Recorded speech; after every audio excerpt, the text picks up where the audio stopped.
to the boot on up. Twitch is booted on up. Yeah. It'll probably take a couple moments for you to boot on up. Twitter, are you booting up?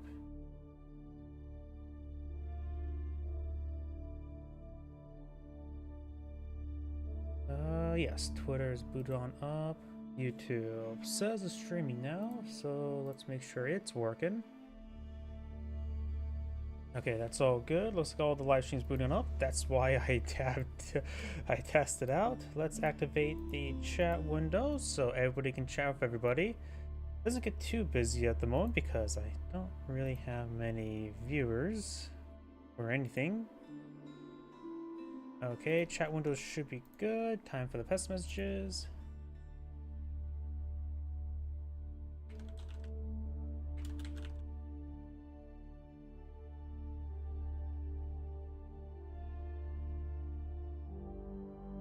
And 1, 2, 3. And looks like all booted on up.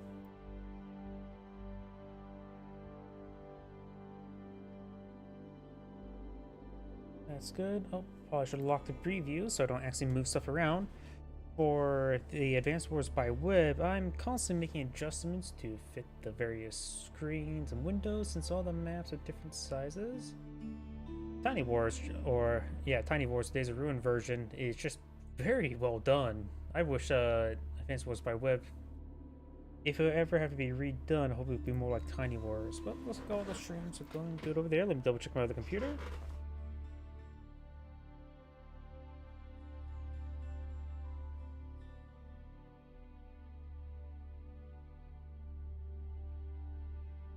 And looks like everything's good to go. So let's actually get started. My apologies for the wait. For the, I think, one person that's joined my stream, welcome to the stream. You get to meet the duck. Who the duck is, I'm not sure. It's a duck. How does duck even taste? Have I ever had duck before? Maybe once before. It was inside a turducken. By the way, let's go ahead and get started. Greetings everyone, and Grade here from another Age of Empires 4 replay. Spawn on the south side as the orange Zuzi's Legacy, we got the Duck. Spawn on the north side as the blue Byzantian, we got Vortiex with a lowercase I.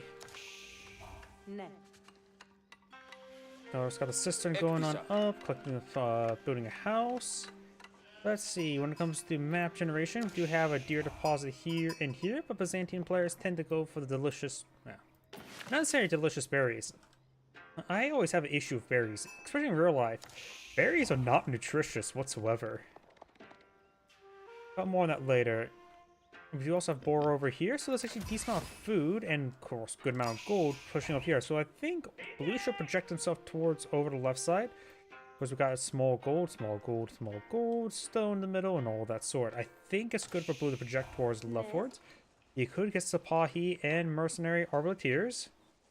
I always like to see on map mercenaries being utilized. Could try to grab Mercenary Royal Knights or Mercenary Horse Archers. For the Zuzi's Legacy player, Byzantine players going for the Grand Winery.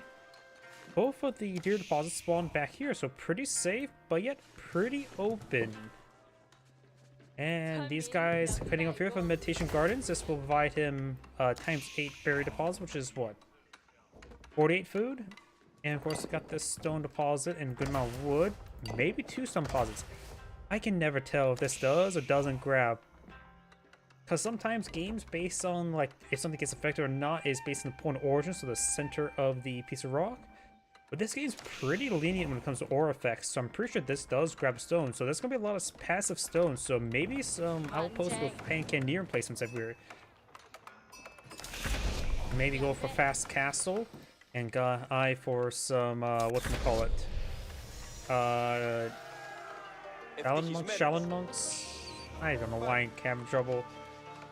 Unique combat monks. I forget what they're called exactly. I don't know why I'm just having trouble remembering that. Grand Winery deployed in the field. Pretty much staple for the Byzantians. Lumitane deployed in the field. And more scouts deployed by the Zuzi's Legacy. His initial scout is actually a Chinese scout, not Zuzi's Legacy scout. So there's going to be 2 scout icons up here. Deal with it. scout here. So Lumitani push 4. It is not even a hardened Lumitani, so his damage output's not great. These villagers can go up and shank him. Hand cannon emplacement from the town center gets a good shot there. And can probably hop inside, fire some missile barrages. And now we do have the Westernary mercenary contracts give us the Longbone, Lance Connects, and Streltsy.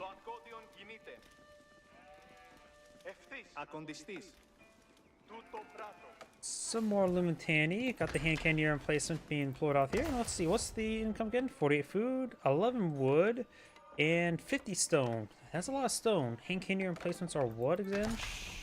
Don't know. I can't remember what the cost, but 50 stone's pretty cheap for them. And hand cannon emplacements, I believe, is the most cost-effective of all the weapon placement upgrades. Though the Magnum placement of the Byzantines is pretty nice as well. Honestly, I think Chinese and Zuzi's legacy players should actually eye hand cannon placements more often than spring golem placements. They're a bit more cost-effective, especially in stone cost. Scout is down, not a big surprise. He may want to stop cooking up these delicious venison. Does drop it there. Zunchnu pushing way forward.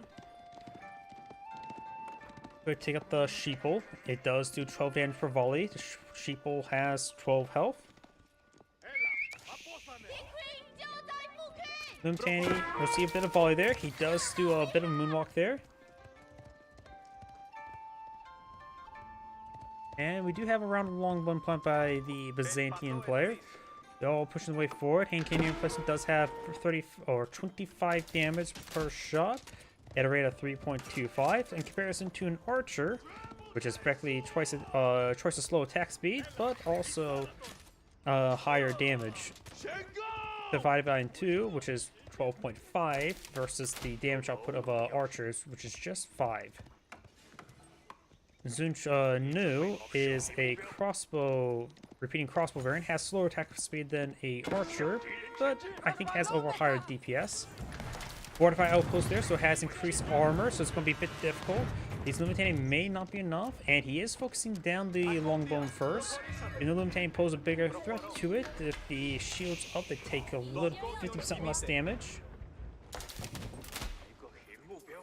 We got around horsemans deployed in the field as well as some Zunchnu. So Orange has a decent reserve force.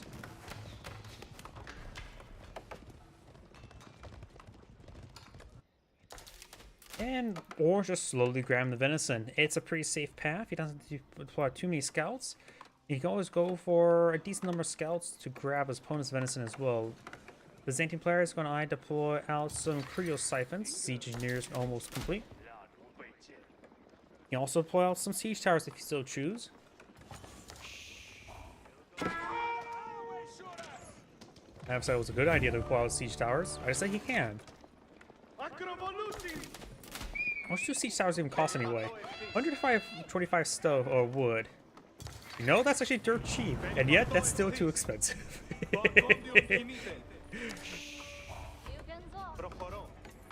I have no idea how they can make siege towers useful, because people just don't want to fight on your opponent's walls.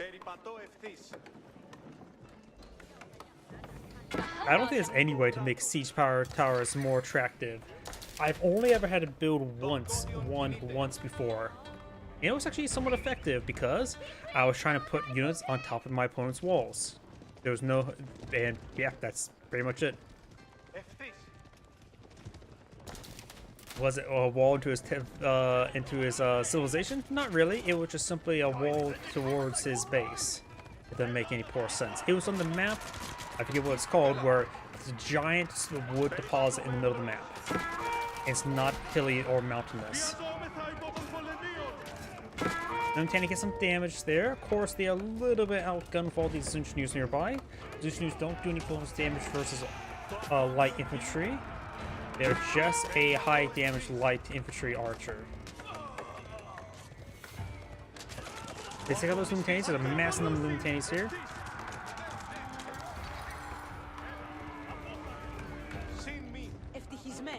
They're no long bowman flying field. He's not lost a single one. Those one is quite battered, bruised, and beaten, and probably bleeding. scouts trying to grab these venison as well. This one will escape. This one does drop its cargo. Oh, look at this. This piece of venison is now in a position where blue can easily grab it. Say thank you, orange, or thank you, blue, to orange. Longbowman, of course, is a long-range archer variant. It does have a slower movement speed, as same as crossbowmen and men-at-arms, which men-at-arms are also pretty good with English, which is the longbowman unit that they deploy on the field. Of course, this is Byzantines, which is not English. I don't even think they speak English. I don't even think the English speaks English. They speak some sort of weird old English, not the proper English of America. They should speak more American. Either way, we do have the Creo Siphon outpost field, single outpost here. Creo Siphons do siege damage, not fire damage, so the firearm is not important, just health. And I'm going to cough.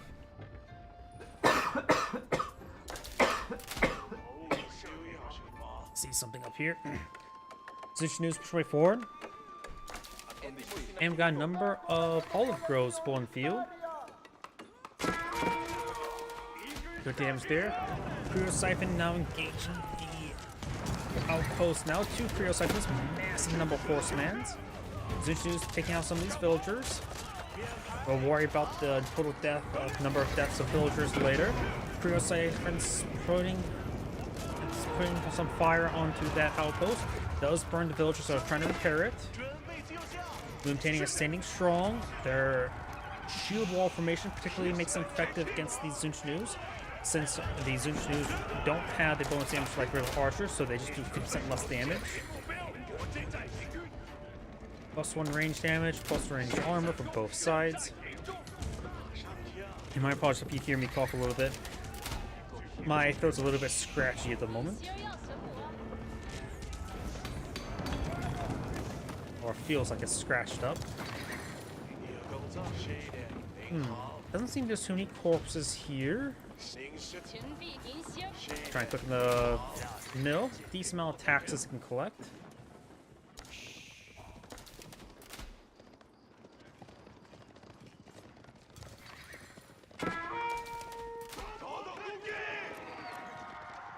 Number of these villagers could go down. He does have the Dali horses, improving their attack speed, which actually doesn't improve the attack speed by 20%.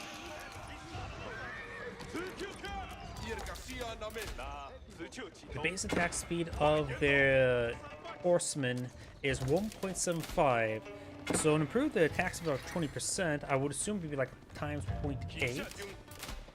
And in which, if you think about it, that should at least decrease attack by 0.2 times by another 0.754, which my offhand math is not great at the moment, but we'll just call that, oh wait, that should be pretty simple. Should reduce it by 0.35 attack speed, which is simply not the case. These guys should be attacking faster than around 1.4 rather than 1.47. It's not true 20%, it's actually closer to 15% if I has the offhand math. I was trying to think how to find 3/4 of 0.2 and I realized, oh, just 0.15. Sorry, just trying to explain my math, but I probably explained it poorly, like my math.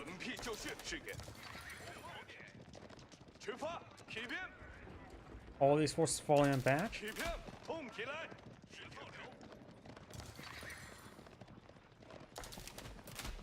Horsemen falling back. They do have severe amount of damage on them. Got 21 Zunch News, 21 horsemans, 2 scouts.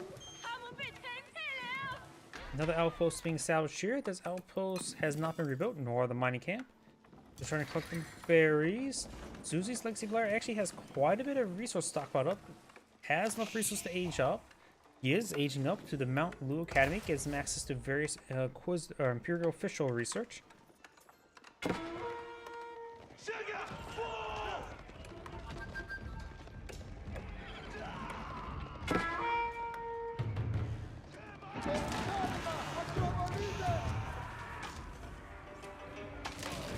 Takes out those Creo Siphons. Golden Horn Tower now being deployed on the field by the Byzantine player.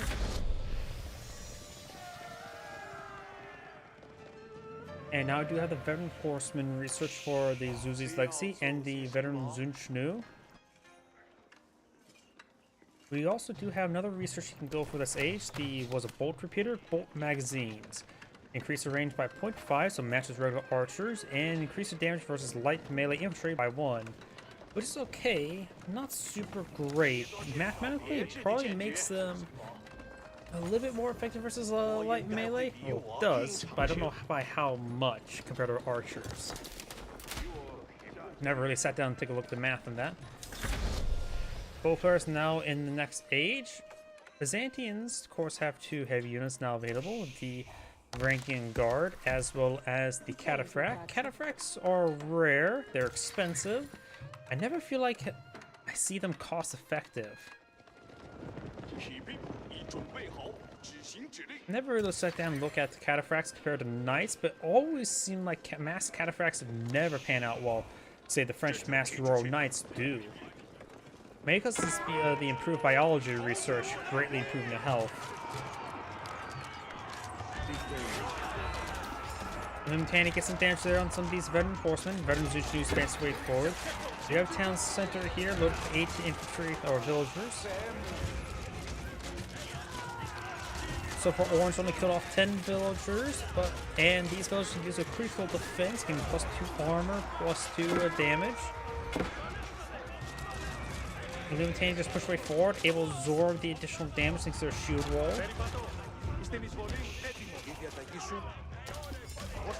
Looks like Orange's assault did fail.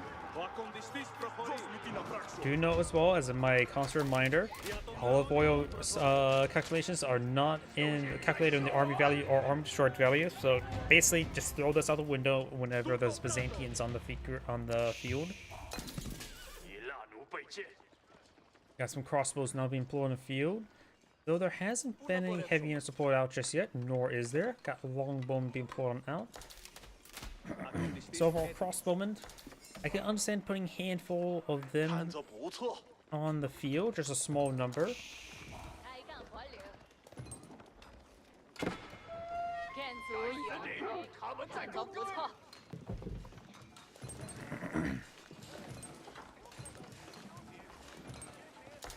And now got a round of lance connects being deployed by the Byzantine player. That's probably from the Golden Horn Tower.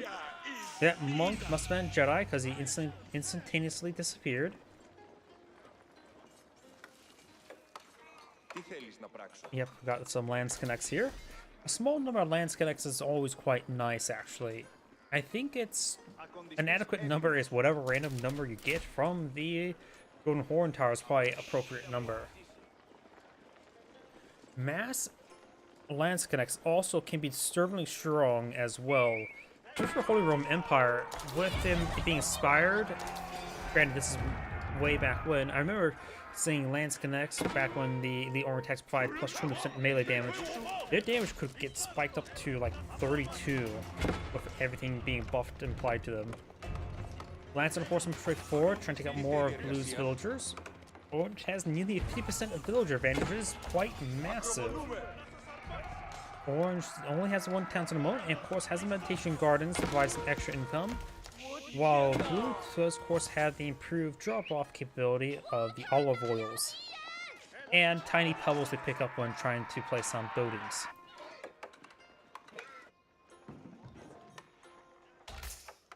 Oh, okay, those villagers are being re-tasked now to over here.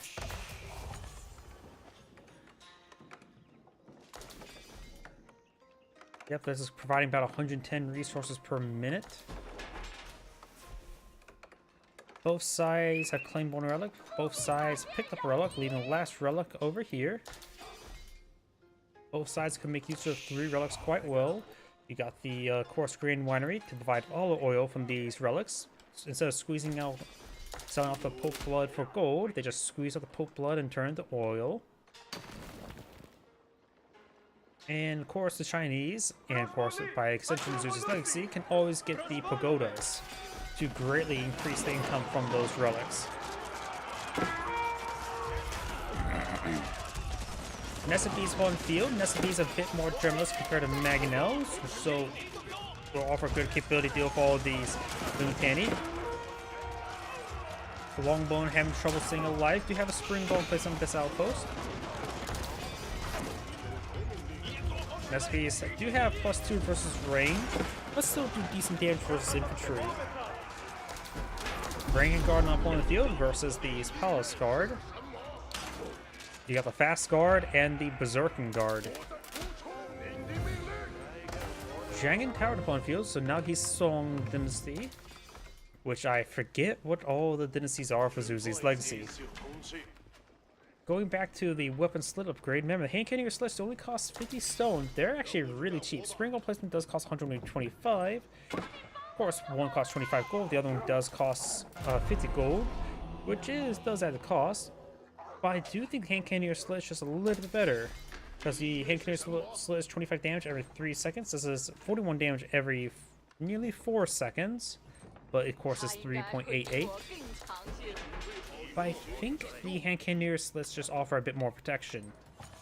Though you do have to worry about more fortified outposts, of course. 100 stone does add up. But sometimes extra villager storage space is also pretty nice.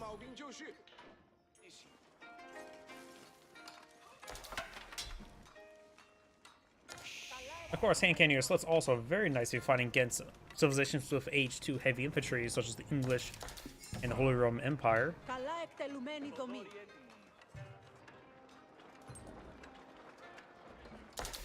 We've got triple Nessa B's here. It's gone for a decent number of crossbowmen and Palace Guard. No veteran spearmen, just hardened spearmen. Hardened veteran spearmen's on the way. Bring Guard, trying to torch down some of these outlying outposts. Got these villagers collected up the boar. Delicious Pumbaa. So has 3/4 of his meat left. Outpost being established here, very nice. Very open forward position for spotting. Grand Winery has 2 relics on the inside. There's still 1 relic not claimed for the moment.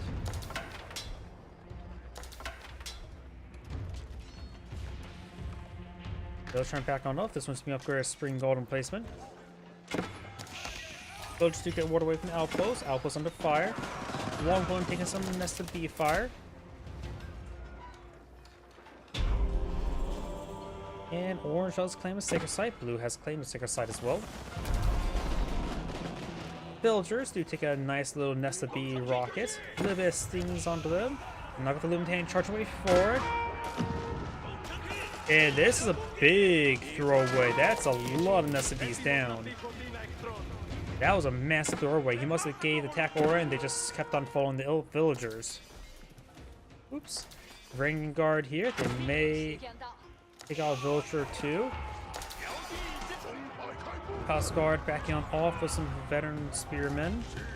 Number of Lunatani here. Good number of longbowmen. Since they hit harder, they can go through armor a little better. And Palace Guards have less armor, so they receive more fire. So longbowmen should be adequate versus these Ranging Guard. Right now they have 10 damage versus not Ranging Guard, Palace Guard. And Palace Guard right now only has 4 range armor. Doesn't even level 2 range armor, so they take 6 damage per longbowman arrow. That's actually will add up quite quickly, especially when he has 35 with 2 more Qs on the way, so punch up to 45. Granted, one of those is probably the Golden Horn Tower, which may or may not take quite a bit of time. Outposting some fire there. Palace Guard and Spearmen straight forward. Got a number of crossmen in reserve. Not too many Ring Guard on the field, just 2 at the moment. Lance connects on light melee, so the crossman won't do much there. SVs, let's get a good volley there on the longbowman. Lunatani trying to charge into the Nessa B's, which will be receiving fire. Decent damage there. Outpost is still alive, but barely. Nessa B's, however, is not. Orange trying to lose some forces here.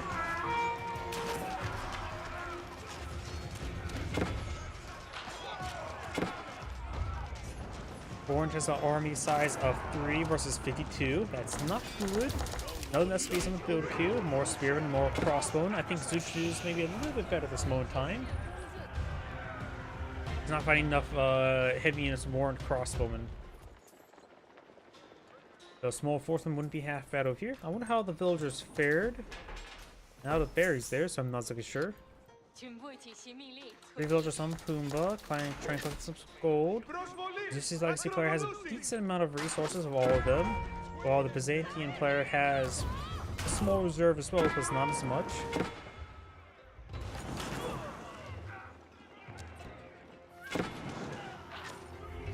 Villagers trying to migrate out of there. In other words, run away. The villagers going down. Meditation gardens could be disturbed. Got longbow being pulled out everywhere. Maybe some Creole cyphers along this flank. The torch down itself wouldn't be half bad.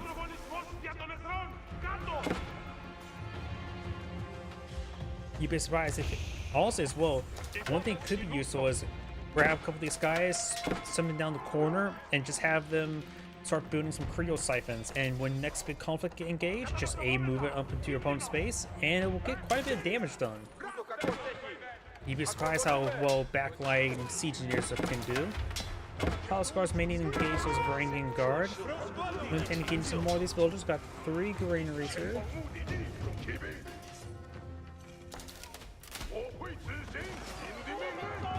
SP's back here as well. Maybe a bit of overaction by Orange, but he does get secure.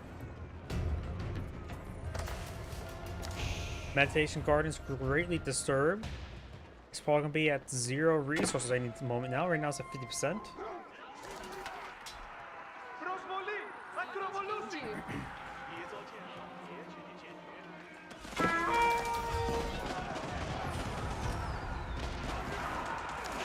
Palace Garden's being pushed forward. Bit of damage on these forces.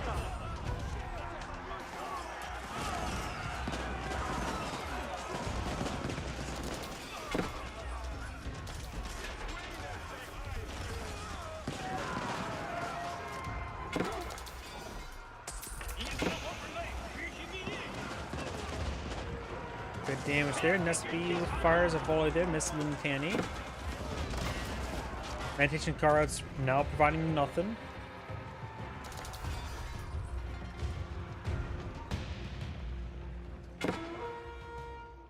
Over here we do have the Vanguard pursuing the monk. That last relic still on the map.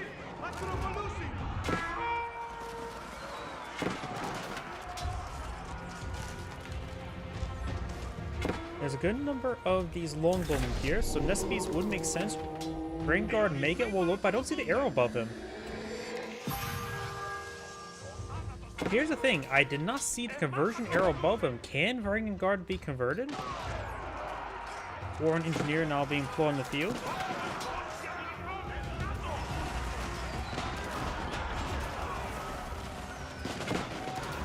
Good amount of damage there. With one engineer company now being deployed on the field, his longbowmen will have the arrow volley ability.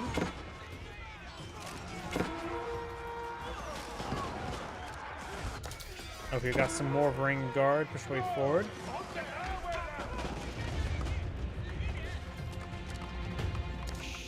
The Zuzi's legacy players are very far from aging up. The Byzantine player has a far superior number of villagers. Blue has killed off a good number. Good number of olive groves in the field.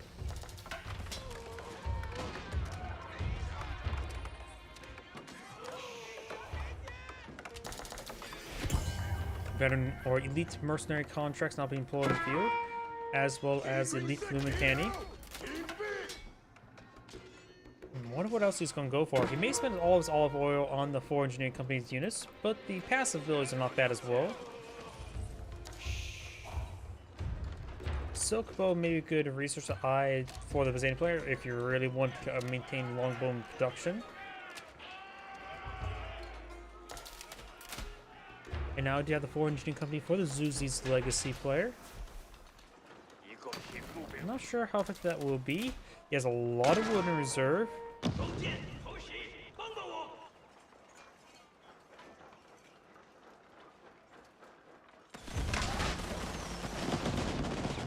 Not too much damage there.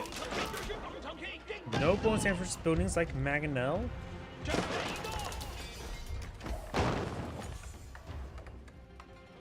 Vanguard could pull out the axe and start berserking.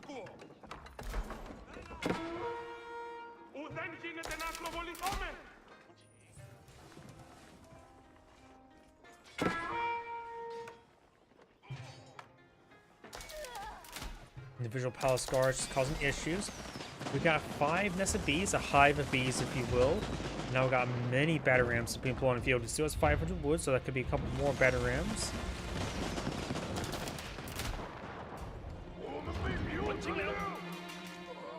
Those units do get cleaned on up.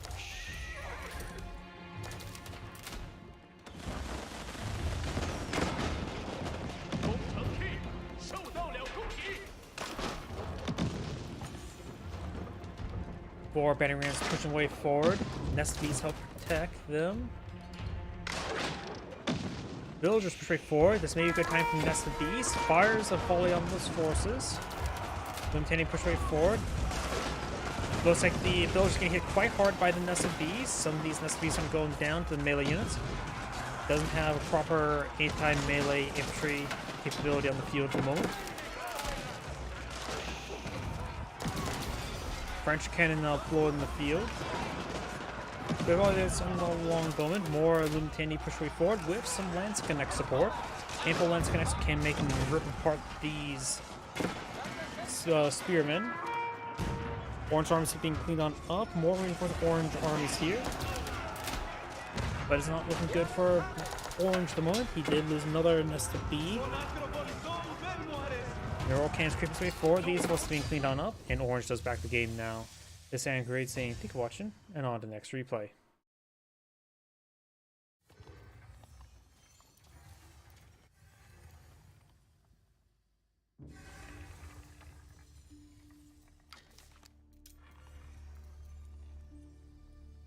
Oops, wrong thing. Let's see if he has another replay I can snag.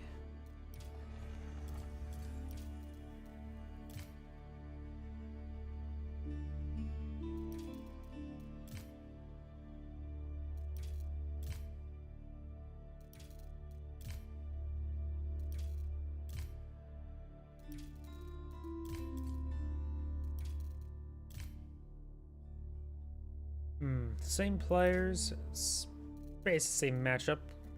Chinese rather than Zuzi's Legacy. And it's getting down to the custom games down here, so let's go on to another player. Or at least another gamer tag. Hidden. Not familiar with this player's name.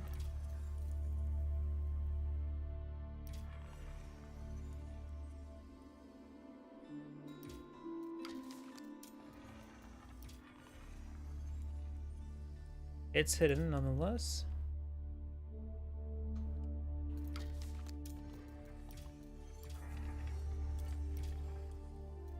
Hidden. This name probably is a little bit too common. That's all capitalized, so maybe I'll spot. Found it. Hidden. Last online 13 days ago, so maybe not this one. Not that one.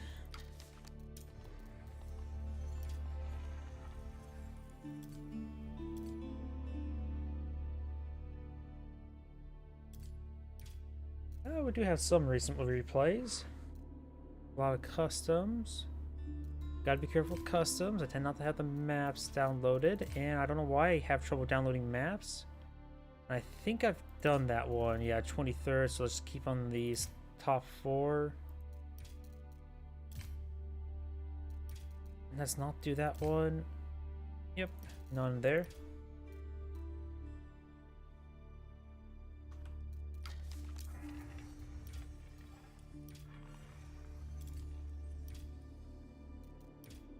Hidden.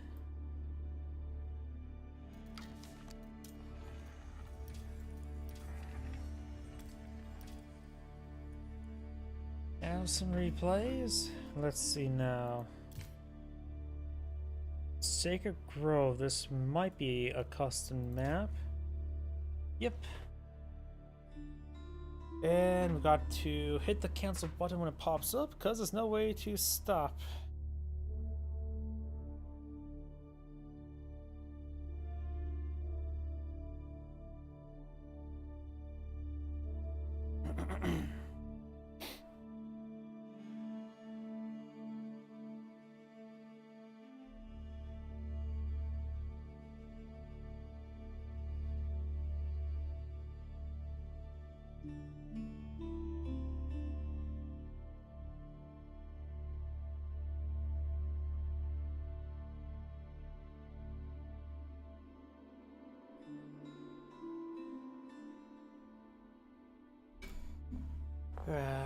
And there's no way for me to cancel it, regardless what button I hit. I may restart the game client because I clicked on something I should have.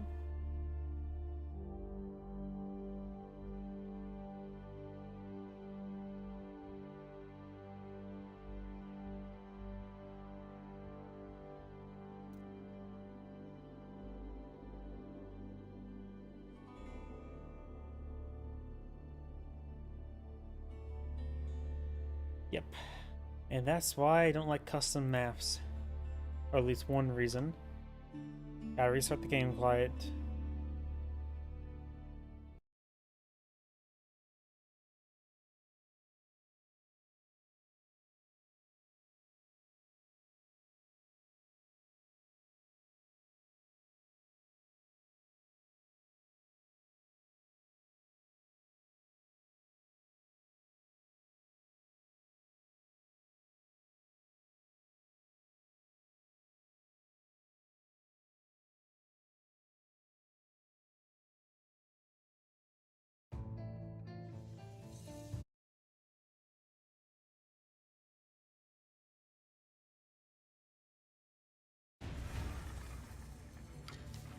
Okay, let's not take any risk and click on custom maps or try to load custom maps.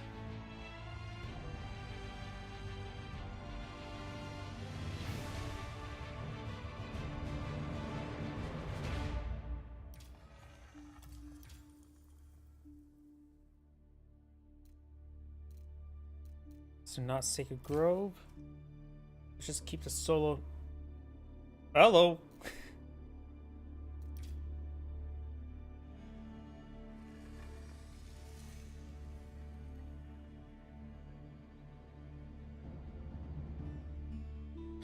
Another Zuzi's Legacy. It's Chinese, so somewhat of a mirror matchup, but it's a good Link 3 play.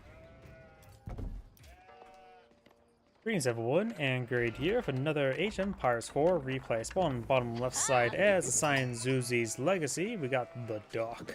Spawn on top right side as the pink Chinese player, we got L, Louis, MT. When it comes to map generation, of course there are two deer deposits spawning out in front, very harassable. Gold deposit here, of course some fishies here, looks like 4 fishy deposits. So perhaps putting a dock in between before will be ideal. There's a lot of shallow water there, so docks should be placeable here. There's also some stone in the shallow water as well.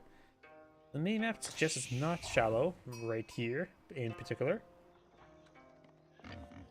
Pumbaa spawned, both of them spawned on the north side. Berry deposit here. Got a couple of safe berry deposits back here, but berries are not exactly the most nutritious source of food.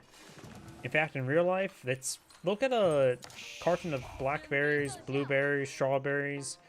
They don't actually have much calories in them.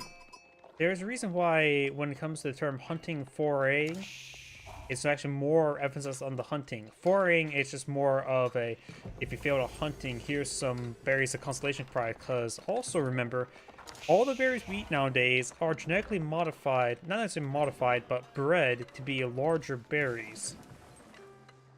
So there's even less nutrition on older berries during these times.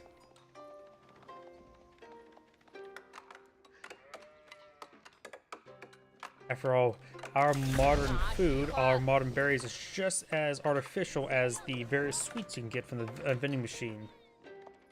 There's also a decent amount of trees right here, so we've got a full wall of trees that make any difference when trading over here. Got the Imperial Academy, of course. The Meditation Garden does grab 1 berry deposit and 1 gold. Bit of wood, so not super great. Couldn't touch this one as well, appropriately or inappropriately. Maybe moving 1 tile upwards could be possible. Skim some of these berry bushes while also skimming these. Hard to say for sure, but right now it's providing 25 gold, 10 wood, 36 food. Not super great, so it's definitely not getting any of these berries. And it looks like we got professional scouts for Cyan. Pink's gone for some spearmen. They're not hardened. Hardened spear on the way. And some of these not professional scouts will start be stabbed.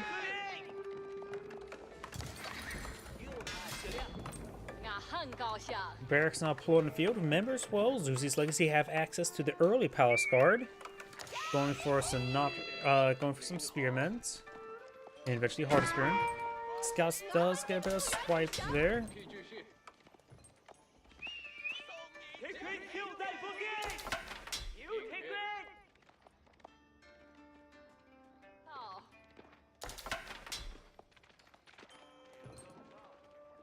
More spearmen being employed on the field. Hardened spearman upgrade now complete for Cyan.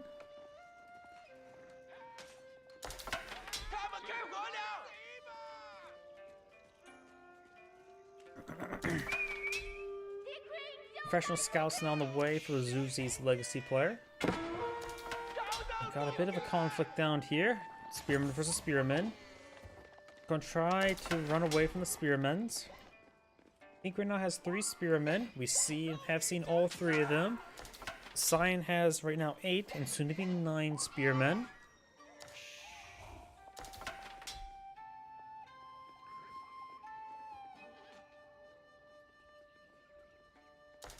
Both players are still Tang Dynasty. Usually it's pretty common for the Chinese player to go for a fast song, but simply not the case this time around. He actually has very little food at the moment as well. Going for an archer. Pink spearmen need to fall back. They're getting overwhelmed. This Legacy player right now has 4 scouts. 1 of them Chinese, 3 of them Zuzi's scouts. Does take out that one there.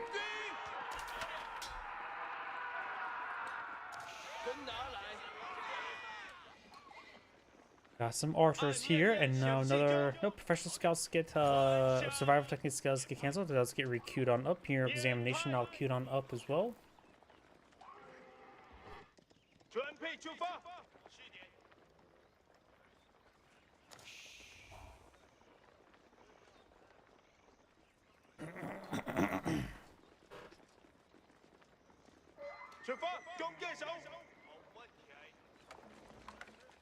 Good number of spearmen pushing over here.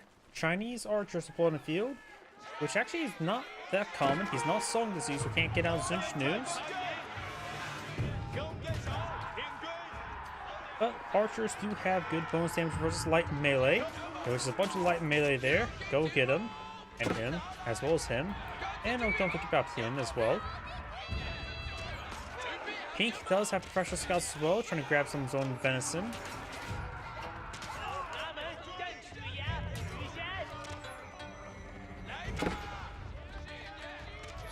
Pink does have 5 archers in the field, 4 of them right in front of us at the moment. Make that 3 of them right in front of us. Oh, there's the 4th one there, right in front of us. Cyan Spearman now backing off down the hill. Mount Lu Academy now be queued on up for Zuzi's Legacy player. That is an H3 landmark. This, of course, gives some Imperial official research. And now do have some Palace Guard and build queue for the Zuzi's Legacy player.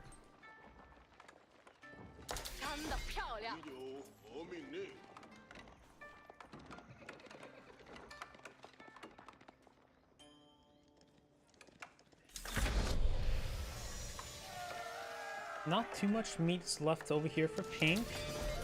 Cyan does have a stockpile of venison.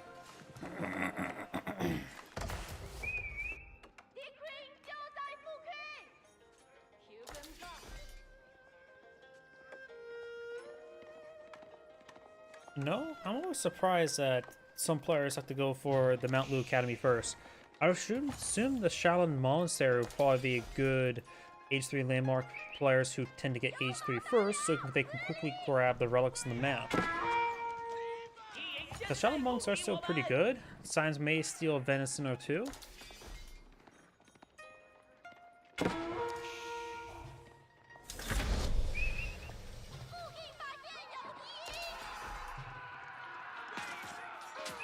King Scout does go down there.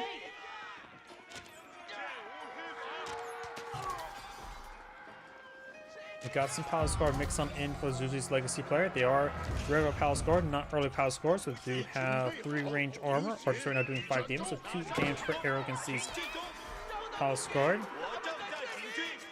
You know, the Chinese player is pulling out some Lancers.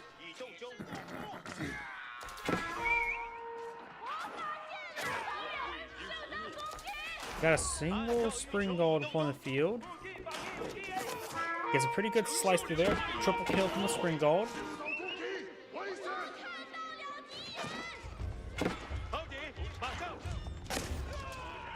Looks like the Spring Golds are doing decent work there. Or Spring Gold, singular.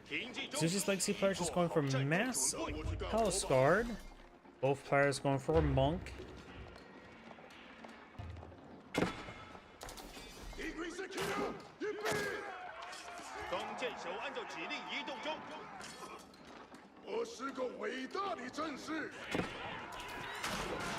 Lancers get a good charge there onto the Palace Guard. Palace Guard trying to take out the Spring Gold. Trying to pair it up now. Got a Monk here to help heal the villagers while at it.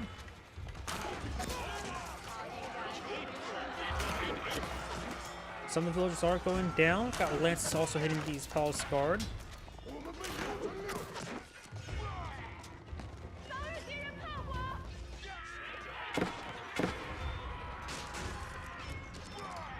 Palace Guard's cleaned them up. Pink's only lost 2 villagers there. Does have a slight villager advantage at the moment.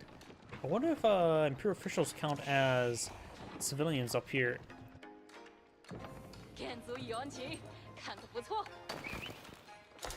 Personally, I think as well. Oh, yeah. Imperial officials does have the Seek Shelter ability. I think the scouts, or not scouts, traders should also get that ability as well.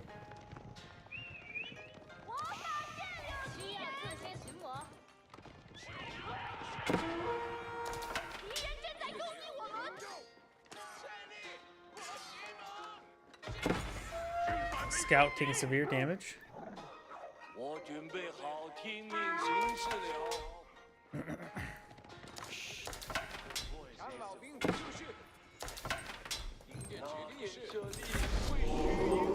Conversion ritual. Is conversion ritual bugged? That I could have sworn that was going to get converted. I saw last game I casted, it looked like there was no triangle above the head. I don't know why. It seemed like the conversion ritual may be a little bit bugged. I haven't seen the arrow above that guy's head either, but it could be just because I got there too late. Like the little triangle above his head.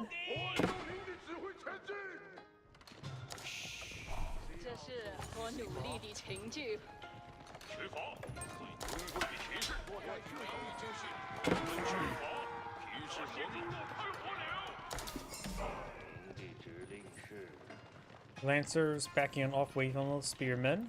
Signs going for some basic walls over here. Lancer gets sent to his death.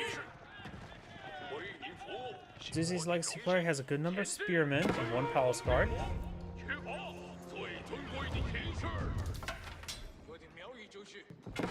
We do have 2 Spring Golds for the Chinese player. That one gets picked off there. I did not see the conversion ritual for the marker above his head. I'm curious about that.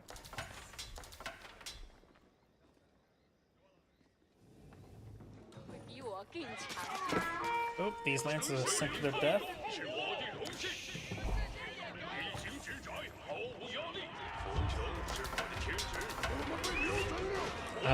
Not a good idea to charge forward like that. He does have a Monk nearby for some healing, but does lose a couple of Lancers there. That's a bit of a throwaway. And right now, Pink's spearmen are not even veteran, they're just hardened.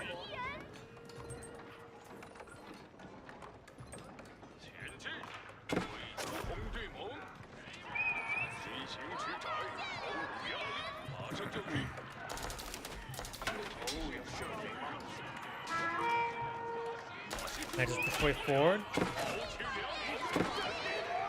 From these units going down, local doggo gets picked on off.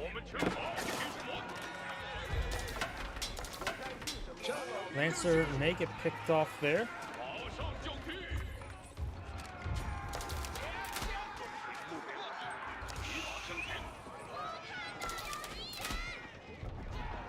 Ringo's gonna have trouble to engage. We got a outpost there. He's going to eye for a dock. Sign doesn't have the no experience. Springall's not able to stand and fight, but he's going to take some loss there. He does not have veteran spearmen yet. The Lancers won't do much versus all these spearmen as well. SVs get a nice little volley there. More spearmen push way forward. And SV does get taken out there. Spearman heading up the hill now. Pink lost a Snitten army. He's down to 10 military units. More of a veteran archer research. We're going to see the rare veteran archer for the Chinese.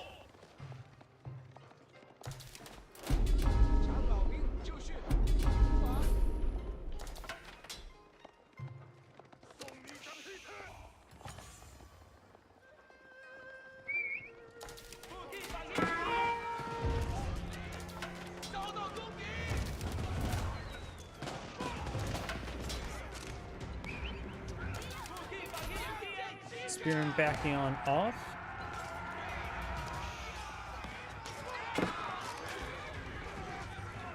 Nest of Bees gets a small volley there. Spearman overrunning these Nest of Bees. Not looking good for Pink. Cyan may close up the game sooner rather than later. Village trying to repair up the Nest of Bees. Spring on the back line. Fires a volley there. Springald or Nest of Bees is still alive. Fires a volley there. Gaining health. Villager's not getting hit at the moment. This Nest of Bees now under fire. Cyan's killed off 11 villagers. Pink only killed off 1. Pink is song dizzy, so does build villagers faster. Only 1 counts at the moment though. So only 25% faster.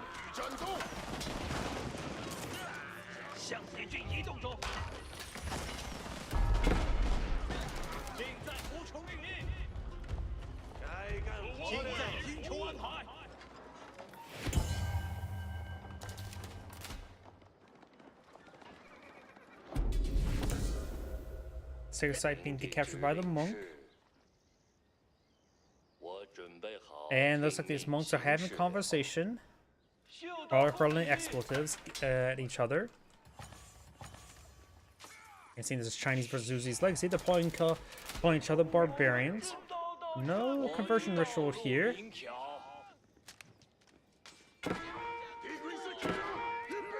Over here, most of some of these units are going down. Got some crossbow ordered by Cyan, very nice. As well as some Zunch news. We do have the veteran Zunch news research on the way and the Bolt magazine.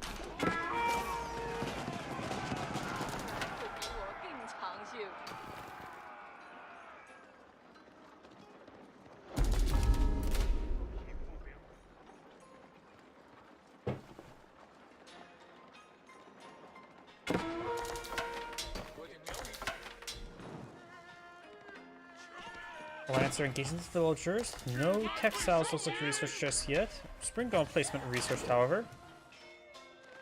Notice all these villagers will go down. Nest of Bees and Spring Gold back on off. Now thinking about it, I think the elite Chinese archer is one of the rarest units in the entire game.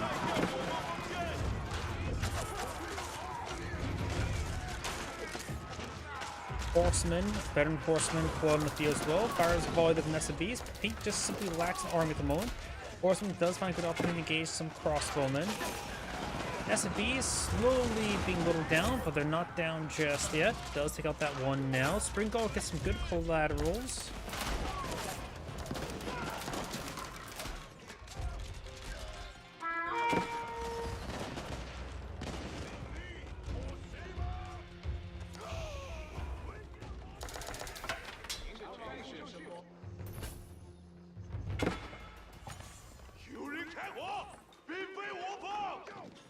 We do now have some spring golds and hand candy slots being researched. Another town center here as well. Pink and Cyan has very similar village numbers. Nobody built our dock to get the delicious fishies. But we do have a spring gold placement here, which will kill off the fishy boats trying to obtain the delicious fishies.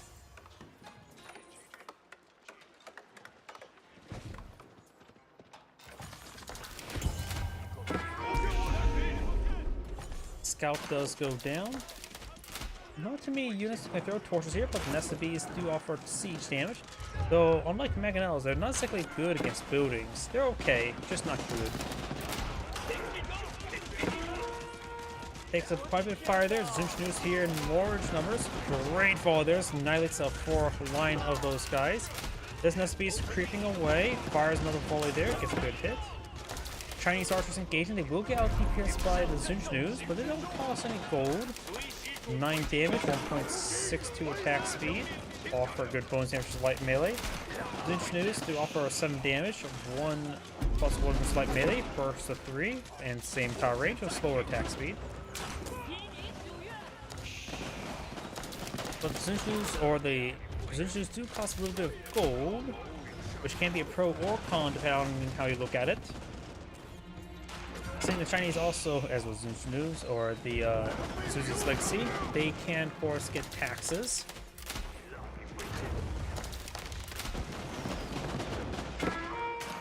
This fortified upgrade should just be cancelled before it completes. It was cancelled before destroyed before the upgrade is completed. Jiangyan Tower now being deployed in the field by Cyan. That should give him the Song Dynasty now. Ink does have both six sites captured, but that can easily be interrupted.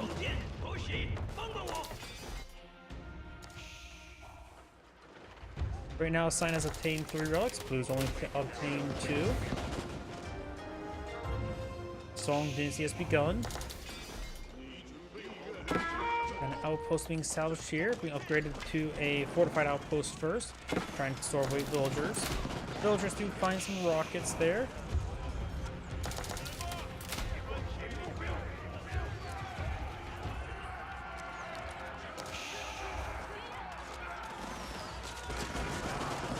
Good volley there. Cross archers in a good formation. They are surrounding the Nested Bees like a cinematic formation. Another Nested Bee is creeping its way forward. These Palace Guard are causing a bit of trouble. Pink could mix in some regular crossbow to deal with the Palace Guard.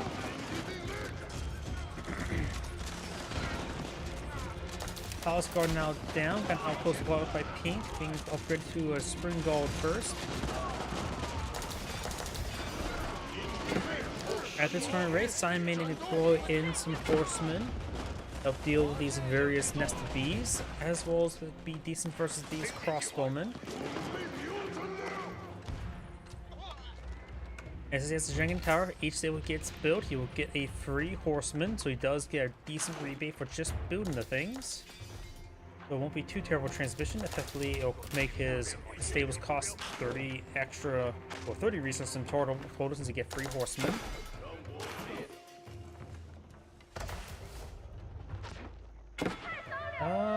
Something weird happened in my Twitch stream. Oh, looks like there's another spam bot. Don't touch it. I really need to sit down and figure out a way to prevent those bots popping up. While he's building some batting rams, give me a moment. I'm going to ban that spam bot.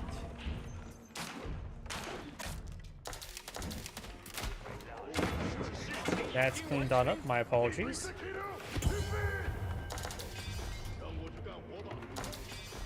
As much as I would like more views, I would like them to be real views.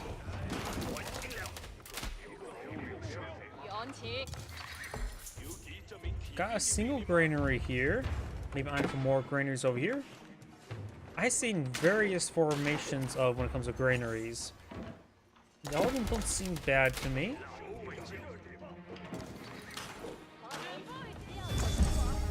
There's also enough room for another layer of farms here as well. Of course, got Siege Workshop going for some battering rams, help siege down the outpost. Maybe just one would do. No, a more guaranteed solution would actually be a trebuchet. Pink has gotten a decent amount of walls here, but there is traversable land on this water.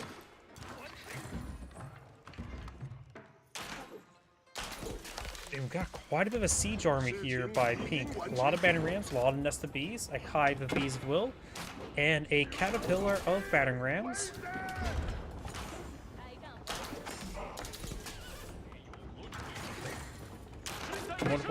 Multiple spring gold fortified outposts for Cyan. I just realized number of Zunchnews and Cross on Palace Guard. Horsemen push way forward. Zunchnews in a good angle there. Nesbees need creeping forward, hit this back line. Though it's decent front line for Cyan's bow. Pink's back horseman flanks and hits the Zunchnews. Cyan's horseman charging way forward, taking out some nested bees. Battering rams are coming on in. He's just about to take the structural damage. Horsemen hitting everything that they need to hit. They're simply just running out of steam. Not enough of them. Horsemen and Lancer push way forward over here. Battering rams advancing. These Palace Guard or Lancers may need to be tasked over here. Go for the nested bees first. Additional times that it does go down. Cyan will lose some structure. Has some Palace Guard here. Just attack move, get them fighting. So it'll be not great. The Zunchnews need to retarget towards over here manually. But as of right now, there's a lot of bands being on up, and we'll torch this one down.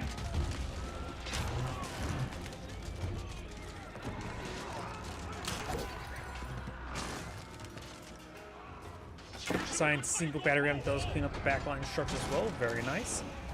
Well, he does have two. He built two. Pink doesn't have too much of an army at the moment. Cyan has a decent army going. More various forces here. We've got a mix of spearmen, palace guard, crossbowmen, horsemen. Another synthetic granary is being put on field, and another line of farms. He does have good coverage. He still has access to one more granary to store all the not grain but rice.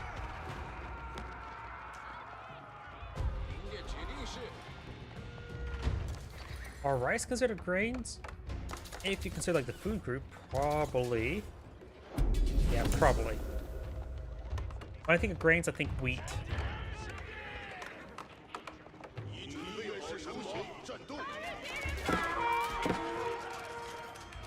Cyan's push way forward. Got a number of crossbowmen. Over here, you do have horsemen.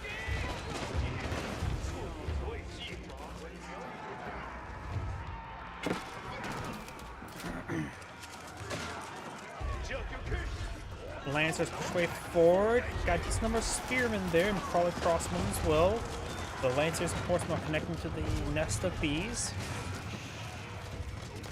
Right now, Cyan does have more villagers than Pink, so that's pretty good as well.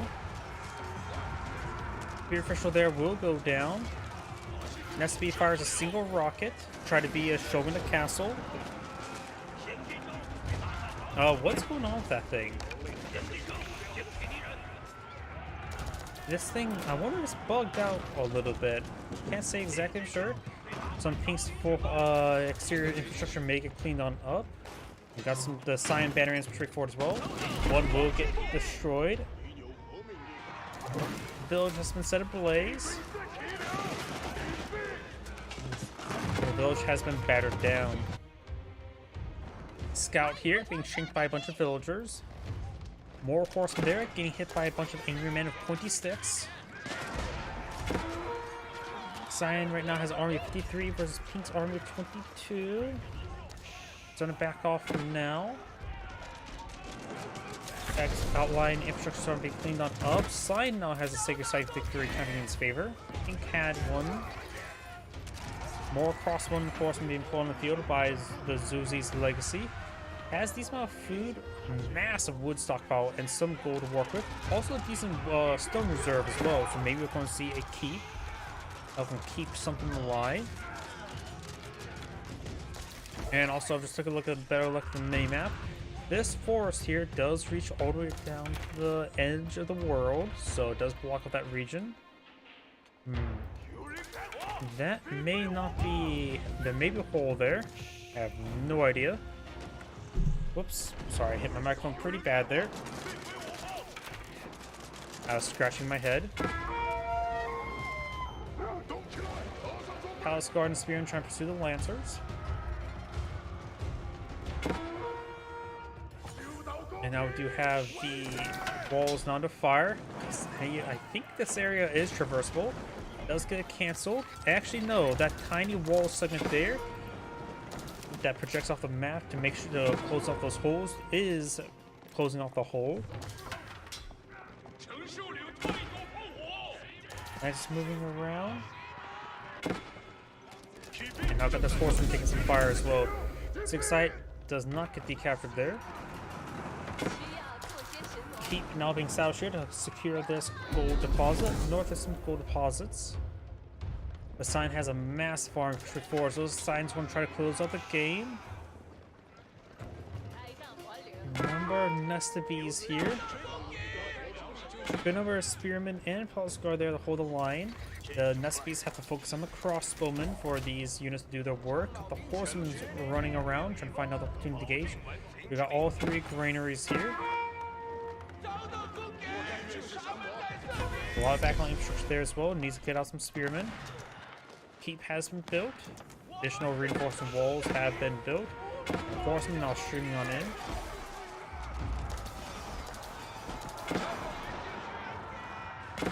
Bardican's Sun there. Has not been upgraded to a spring golem placement. Force looks like science forces will be cleaned on up by the reinforcement spearmen. I think right now is 4 nested bees, which is quite nice. Sign does have a good number of palace guards, so maybe some spring guards wouldn't be half bad. Go for more spearmen and lancers though.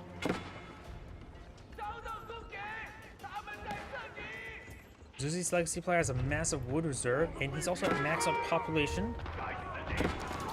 No longer, well, got quickly replenished max out population. Did get a decent volley there. These guys are now all pretty wounded by those nested bees.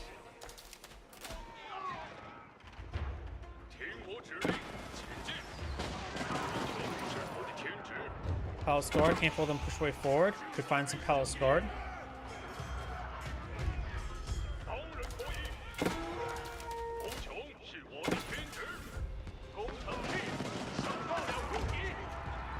Severe engaging the batting ram.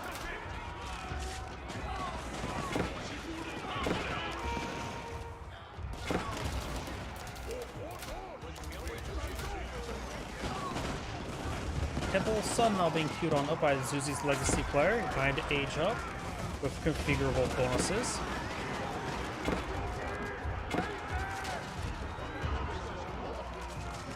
Down south, we got these forces. We'll find some spearmen. Bit of boys there. Crossbowmen trying to gauge these various nested bees.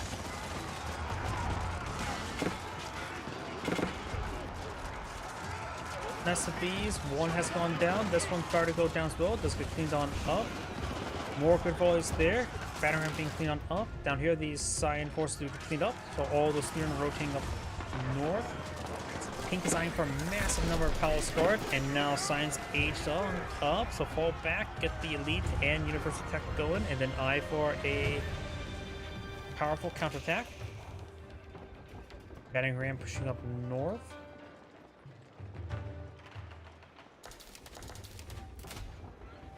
Zuzi's Legacy player still has a massive wood reserve as well. Only sold 2 granaries. We've got the third granary being salvaged over here.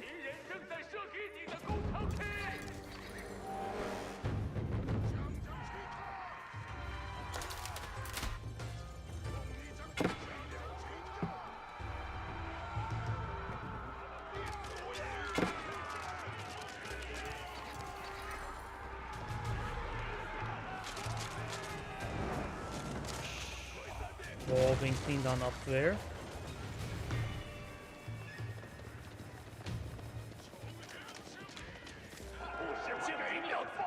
Great Gatehouse now being pulled in the field somewhere. Way down here. This will provide him some good protection for his granaries. That's probably a good idea. You may just want to extend some of these walls out to the edge as well. That will just help protect the area.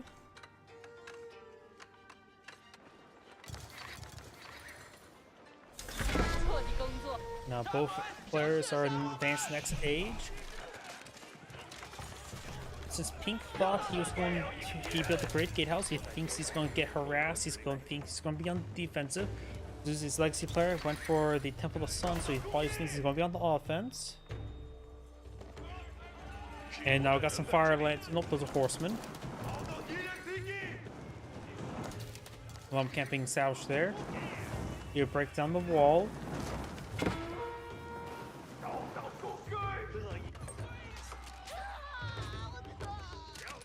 Some of these sign villagers may get picked on off.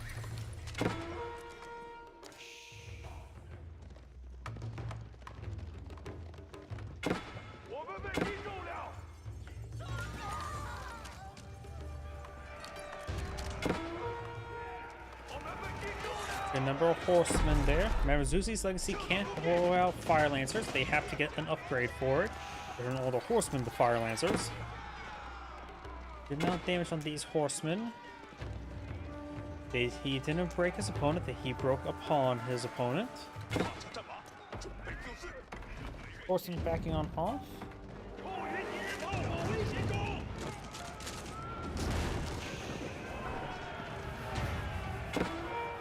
A good number of crossbones here. Right now he has Divine Haste active the Divine Temple, the Temple of the Sun. Veteran Spearman, Battle Hardened Elites, Palace Guard on the build queue. Elite Spearmen have not been researched. But the Yuan Dynasty, now they move fast. Now these Palace Guard move incredibly quickly, so it'll be a bit more difficult for him to pin them down. Some of these Palace Guard taking some severe damage though. Awesome Tree Core for some Nested Bees in the back line. Small little gap there is a choke point. Some of these walls are being torched.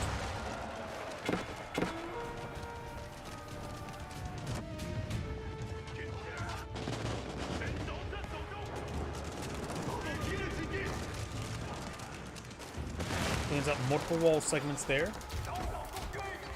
Now there's just this tiny little bit of wall segment in the way.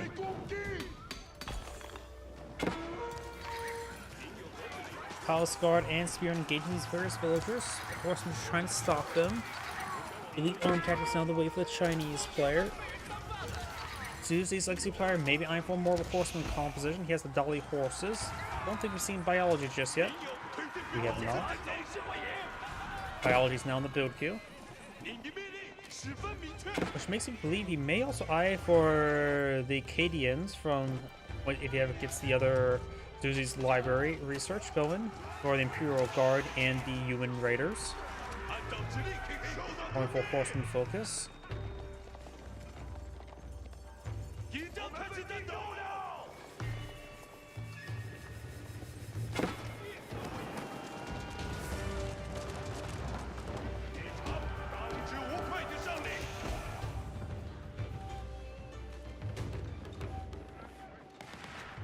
Got the keep here. Palace Guards get some good damage here. There's enough garrison space for the villagers. I'm not sure where they're going.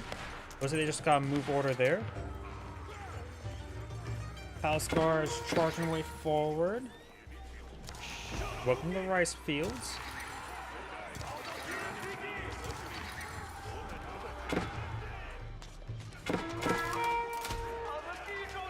Horsemen and crossbowmen engaging these Palace Guard.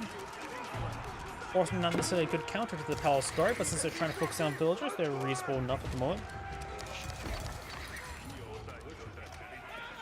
And their biology upgrades will almost soon be complete.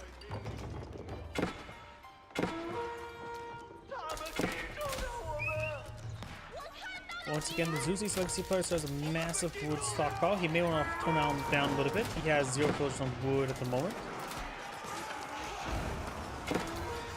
He's also in Song Dynasty. Yuan players, and of course, Yuan Dynasty, the Chinese player, so he can get out 2 pagodas for his relics. And the Imperial Palace started going down. It is effectively a lighthouse with 28 tile sight radius.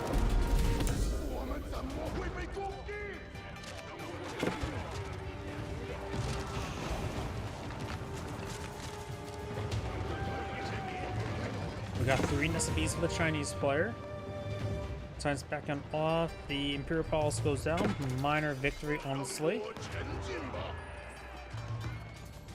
Looks like a round of stone walls being established by Sign as well. He wants to make sure this flank doesn't get hit.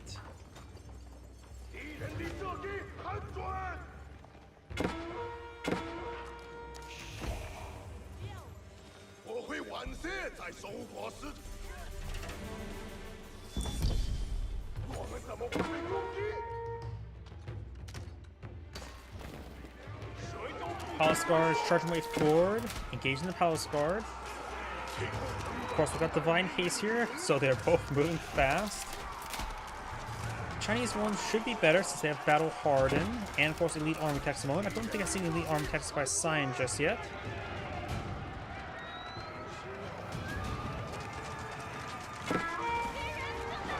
So Chinese Palace Guards are pretty well teched up. If he gets his Ming Dynasty, improves his damage or health on his units. I forget.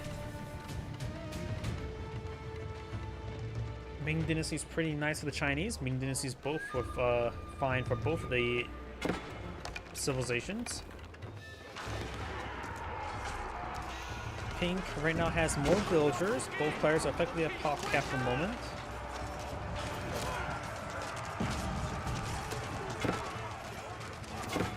Zuzi's library is not pulling field. This will put the Zuzi's legacy player up to Ming Dynasty. You'll have access to various advanced research, 2 out of 5, which I think the amount of horsemen pulling field, Fire Lancers would be pretty good. And maybe the Cadians will get the Imperial Guards for a heavy, super heavy cavalry. Not sure. He has good enough crossbows, so both the 10,000 bolts wouldn't be half bad as well. So there's a lot of good research that Zuzi's Legacy could eye. Maybe not the Imperial Guard. I think Fire Lancers and the 10,000 bolts, whatever the Fire Lancer upgrade's called. He does have incendiary arrows as well. Ming Dynasty now obtained. So now his units... Ming Dynasty doesn't improve health and damage, or... It says Yuan Dynasty reduce the cost of stuff. What does his Ming Dynasty provide?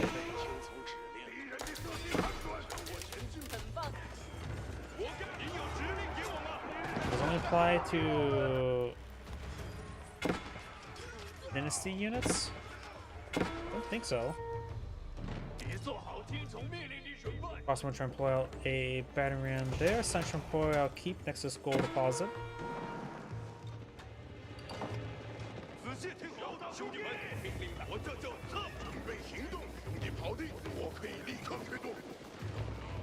Trying to click on one of these Palace Guard. Let's see, Ming Dynasty. Receive plus 20% damage, so that only applies to the Dynasty units. So the Palace Guards are pretty strong.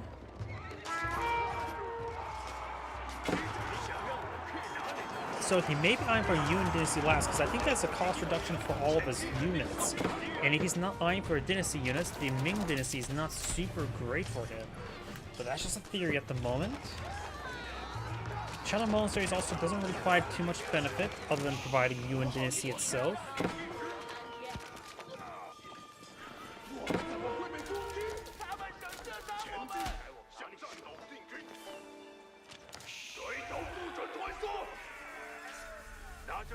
I don't know if I've seen any upgrades just yet.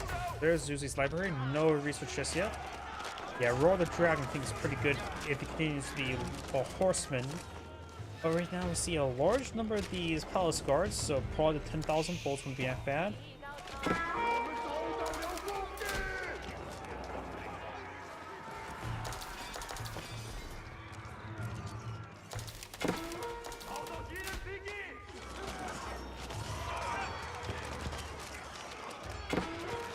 A large number of Palace Guard. Sign Course has a good number of crossbowmen, 64. His opponent just going for mass Palace Guard, has 5 nested bees ready to go. We'll spot this keep being built. We got some Palace Guard here. They have very similar damage at the moment, since they both have plus, well, one has plus 15, one has plus 20% damage. Of course, one side does not have Battle Hardened nor Elite Army Tactics.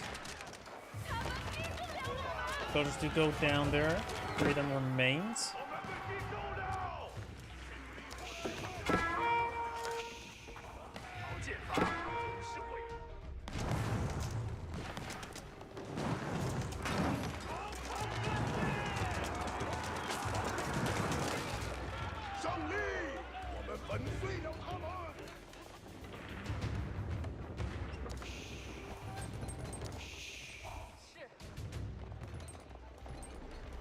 Oh, with those ancient protectors?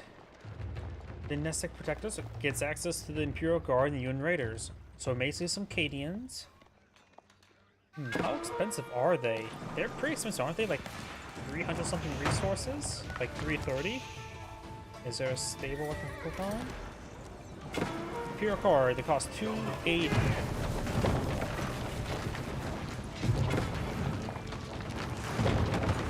So he's going to try to mix some quality into his army. Right now he has less villagers than his opponent. He's also lacking gold, so Dynastic Protector is interesting.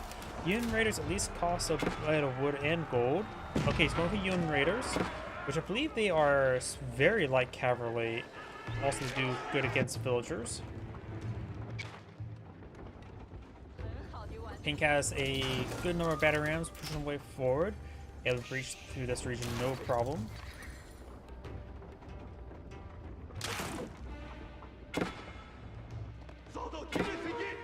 Horsemen and Palace Guard charging way forward. Divine Haste is still active. I think Yun Raiders may also have increased siege weapon damage. Nope, they still have the same siege weapon damage. They have 200 damage. Keshik attack speed. I think nearly Keshik. No, not Keshik damage, but pretty close to Keshik damage. Pretty close to Keshik health as well. Of course, right now they have plus 20% damage because they are a dynastic unit. The other horse improved their attack speed as well. Got these forces now engaging. Right now these Palace Guards right now have same attack speed doing 20 damage.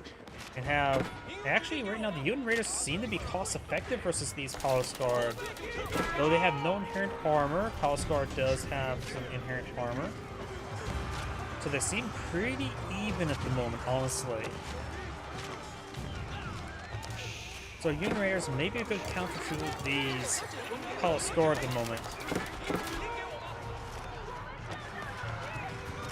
He can also switch to the Cavalry Charge, Divine Charge at the Temple of the Sun to increase his damage output of his Yun Raiders. Right now, 2 movement speed is pretty fast, which of course they're not affected by the Divine Haste.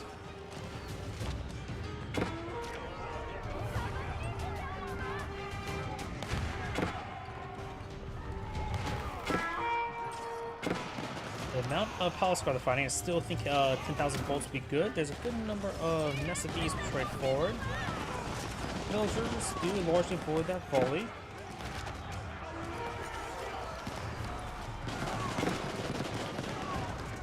All the Palace Guard are coming forward, getting some decent damage here. Pink has crossed the T as well. He's also took time to destroy every single stone wall, barring this tiny little bit there. Yun Raiders here. Pink's trying to follow up a siege camp.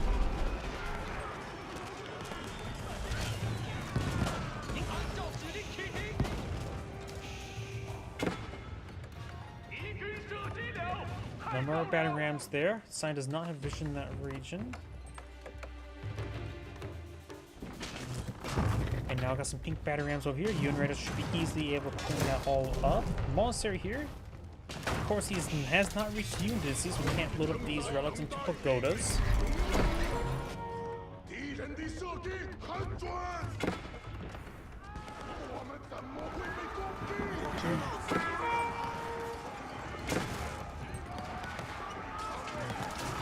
Some of these villagers starting to get hit. Crossbow and advance way forward.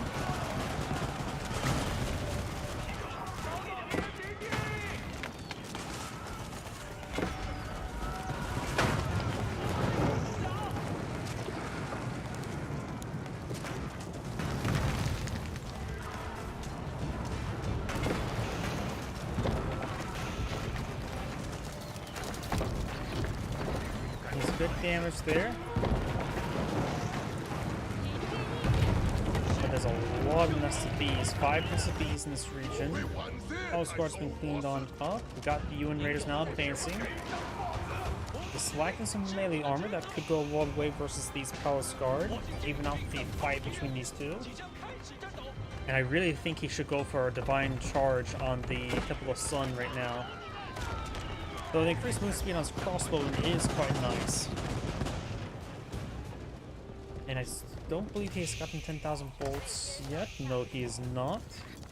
You now have the Serpentine Gunpowder and the Pyrotechnics. Got a bit of gold here. 2,000 gold remaining here. Got this gold deposit up here. Palace Guard camping it. Pink Palace Guard. There's still 2,000 gold there as well. Additionally, there's also gold deposit down here with a 1,600. So there's still gold left on the map. Nothing too much. Six site getting touched inappropriately. UN Raiders, they do have 25 force damage. Palace Guard over here in comparison has 21. These Palace Guard may try to raid some villagers.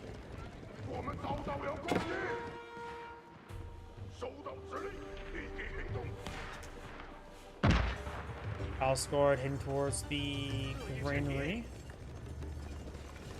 Science says that's 74 villagers. He may be just trying to skim the minimal numbers. Nope, he's still building villagers with his 1 or 2 town centers at the moment.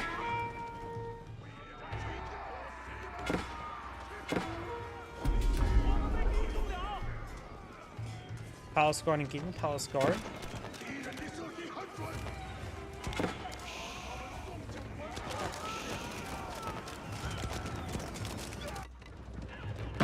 Raiders push way forward. I'm gonna try to torch down some walls and go straight for some farms. That wall did not last very long. SPs are straightforward. Got some UN Raiders here for defense. Maybe some Spring Goals will be in order for the Zuzi's Legacy player. Some of the UN Raiders got hit pretty hard there. These UN Raiders heading towards all the granaries. Palace Guard getting the villagers forward at the moment. Zuzi's Legacy player has no gold income, maybe some taxes, but that's about it. I put Pagoda back here, so Pink has loaded up some of his relics into Pagodas. Hit both of them. Let's get him a little bit extra resources going, but does not appear to have Tide Bar on research. Looks like Pink has gone for textiles.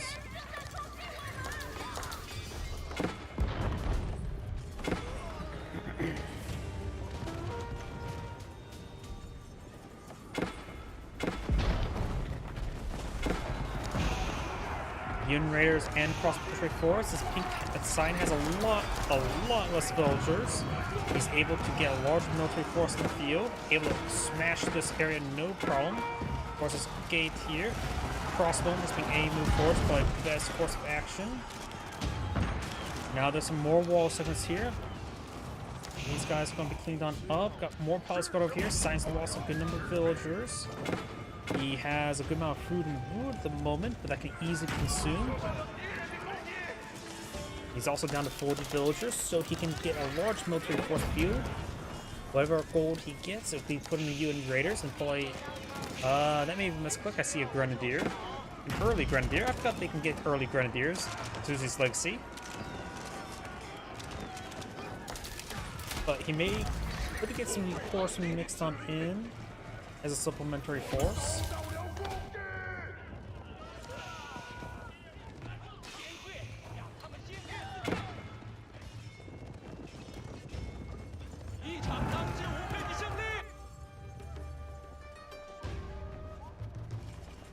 Pink It's almost at max. He's going for mass hand cannoneers. Moon Raiders do not have bonus damage versus range like Horsemen. They do have good range armor, but they do also have really good movement speed and also high attack speed, so they should do just fine versus range. Horseman gets what, plus like double damage versus range, and I think the extra attack speed, the much faster attack speed is going to go make them pretty nice as Yuen Raiders fight against these hand cannoneers. Hand cannoneers, they love to shoot anything. They're very good at hitting everything. Plus, they have 5.5 range.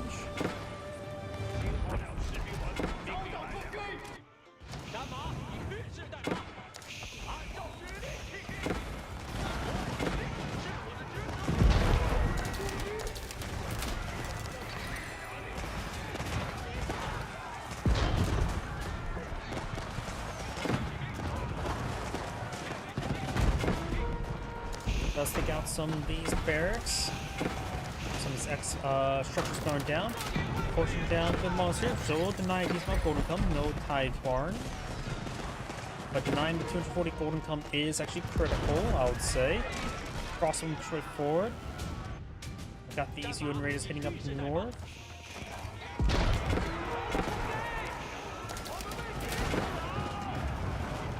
SB still pose a threat. Yuen Raiders having trouble pushing forward. They're trying to push over the walls. It's a bit of pathing issue. Massive void in those crossbowmen. Relics are exposed. Pink has over 10,000 food. Sell off 5,000 food to get gold. That's probably a good call, I would say. But Architects researched by Pink as well. And if possible, grab these relics and run, regardless of not if you have a location to put them in. But he has 2 pagodas, which means the monastery should be open. Yuen Raiders raiding some villagers, very nice. But he has food, a massive reserve of food. Imperial officials can take time to collect gold from the taxes. Because there's probably a lot of taxes to collect on up. In fact, none of the villager of his Imperial officials should be supervising the collection of grain. They should be only meant to be collect taxes.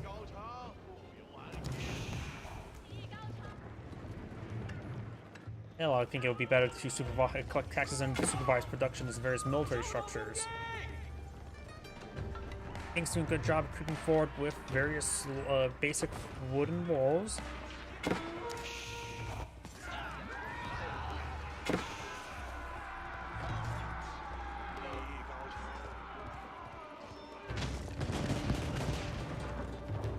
Relics still on the ground, all 3 of them.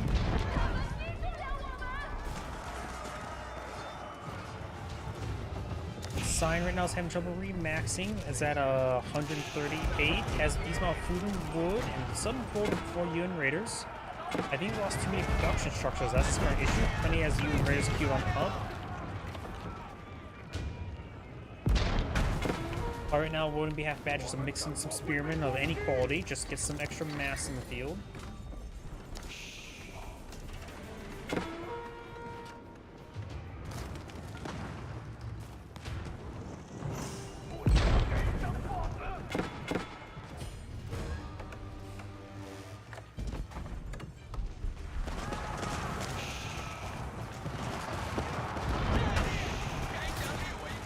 Townsend taking some severe damage.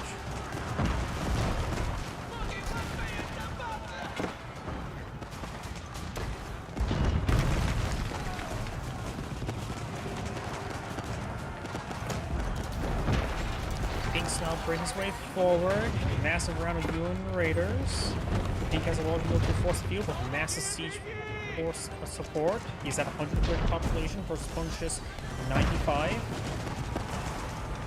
And we got a massive number of high quality hand cannoneers on the field as well. Meditation Gardens will soon be very disturbing. Capital course gone down. I don't know how many landmarks Sign has left. Looks like 1, 2, 3, 4, 5.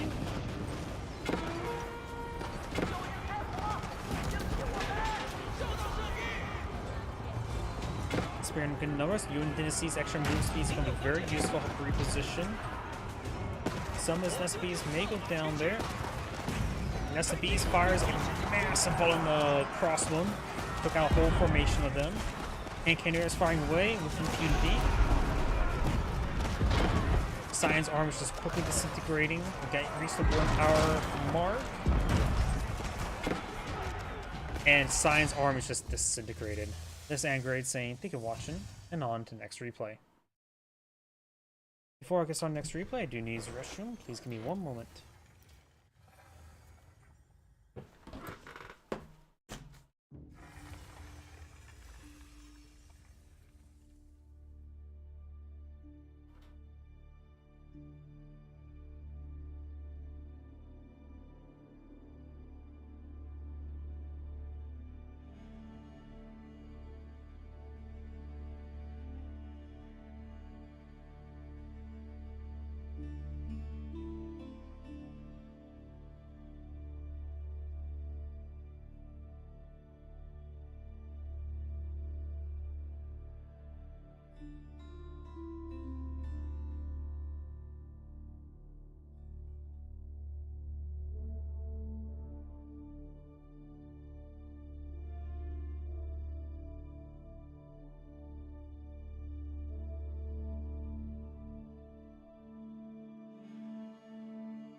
My apologies, I am back.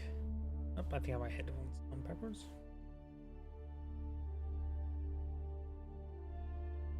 Nope, as they fell, they just simply got the wrong adjustments in with. But either way, let's go ahead and find another player.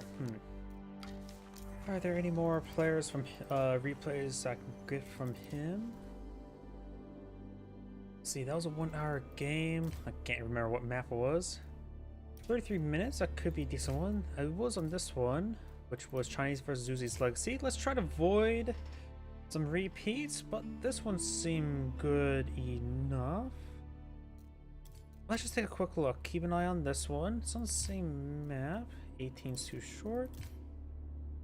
54s? Maybe I can do that one next, but it's French. The other one's also French.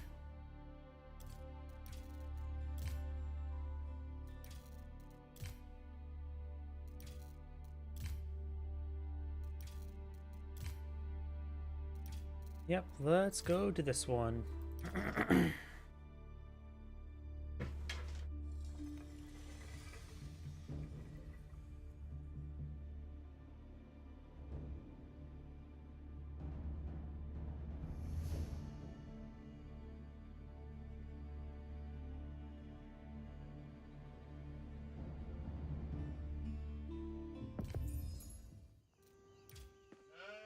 Greetings everyone, Angrade here with another Age of Empires 4 replay. Spawn on the left side as the blue French, we got L, Louis, MT. Spawn on the right side as the yellow Roos, we got Beastie. Hunting cabin going on up. This map has a bunch of small wood deposits, but looks like he's going to put a hunting cabin next to each one of these wood deposits. Get some of that passive gold generation. When it comes to map generation, we do have deer here, more deer here. Of course, we got deer over here next to Pumbaa, and some more deer here. So all of them forward in the middle of the map. The other Pumbaa spawn bottom right, so the Pumbas are on the separate side of the maps. And it feels like there's a little bit less wood on this map than most other variations of this map. They're quite small, some depositing along the flanks, a bit more exposed and vulnerable. Let's see. Sounds like somebody's getting a good number of sheep. Looks like blue is finding a good number of sheeple there.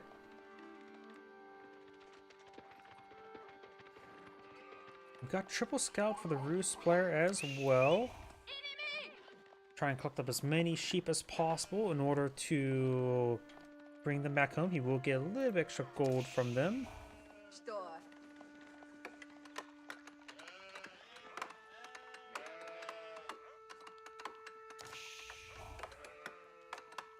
You have the Golden Gate being put in the field. The less common of the two landmarks for the Ruse, and we've got the School of Cavalry here. The basically 95% of all French players go for this landmark here. Because you'd be surprised how well a free stable that works a little bit faster does in trying to pull out some knights, royal knights. Of course, Ruse can counter out with some of his early knights. They will basically be effectively the same, barring post-charge damage. Yellow Scouts just going to cause some issues here. He will scout out the School of Cavalry, but that's basically a given. Ruse player may want to eye a barracks relatively soon to get out some spearmans. So you may go for a fast age up. We're going to have to wait and see. Ruse player is aged up first. We're not being pulled on the field. So if all these scouts nearby, it may be better just go for a fast horseman to pursue the scouts. Because not only be faster, also be deployed out quicker as well by 10 seconds. Mine camp is trying to be repaired on up. We got professional scouts for the Ruse player next. Which he could start making his way towards over this deer deposit. Blue's trying to herd that deer. There's the Royal Knight. Charges his way forward. Pokes that horse in the butt. No ifs, ands, or buts.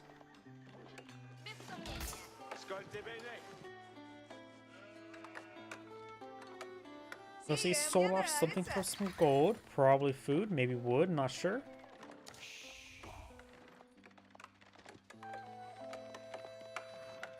He does have a wooden fortress here for the increased wood drop off. Oh, it's a little bit more difficult seeing how many small tree deposits are on this map. Granted, there's some larger ones over here.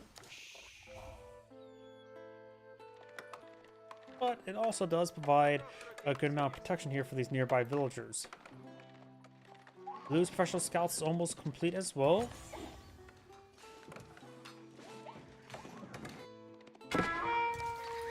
Does get a volley there on that Royal Knight.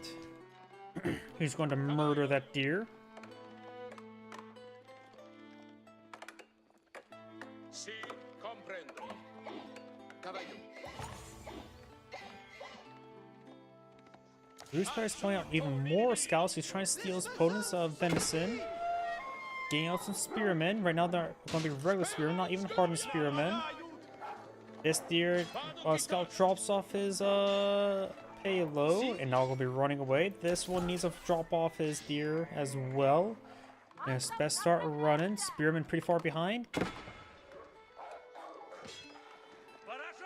Local doggos helping out the Ruse player as well. And he takes another hit there. Regular Spearman deploying field, which does only 17 damage per stab, or bonus damage per stab, so 24 damage, minus 3 armor, so 21 damage per stab.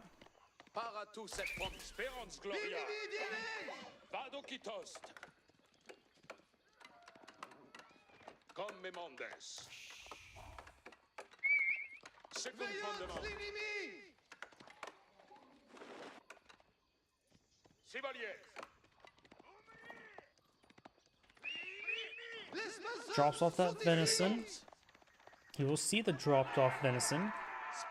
Of course, this is the Ruse's safe deer deposit. French players now claiming boar. Boar Pumbaa has gone down. And we got now yellow scouts push forward. This one does pick up a venison. These two may escape on out there. Spearman does go down. Another Spearman push forward. They are now hardened Spearmen. So we got a bit of a war over venison. Spearman be a good call by the Ruse player. Horse does not have access to militiamen for this. And there's a large number of Royal Knights in the field. More Royal Knights than there are Spearmen.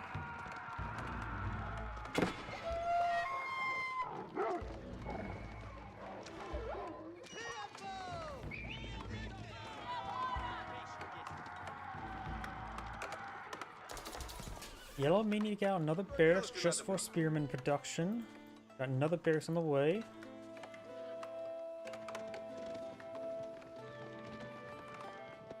Looks like this venison deposit has been picked on up. This one has 2 deer remaining. I don't know the total counts of how many deer got grabbed by both sides. Spearman pursuing these Royal Knights. There is enough Royal Knights there to engage the Spearman. The woman is quite wounded. Chivalry's now on the way. High Trade House now being researched by the Ruse player. And it's being deployed out where? Ugh, that's not a great High Trade House. He's probably going to barely crack 100 gold per minute. Remember as well, to mark trees, it has to be trees that are upright, not stumps and not chopped down trees. When you place down a structure like a high hunting cabin, it will tell you how many trees nearby, but it does count stumps and down trees as well, which means it won't exactly be accurate.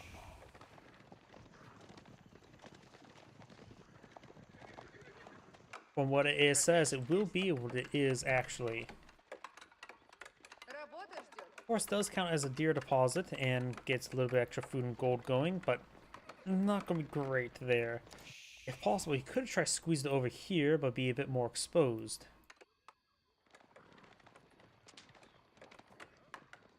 Looks like the last of the deer is getting picked up now, I believe. The icon is still there, but the last deer, I think, is making its way out of there. So yeah, deer deposit still shows it's there, so then maybe one deer somewhere. Yeah, it still says the deer deposit's there, so then maybe a deer somewhere.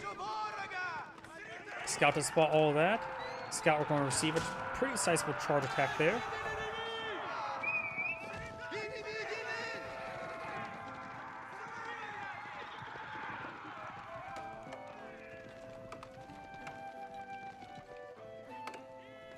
Scout being pursued. Got a monastery, double monastery going on up. He's going to try to grab the relics.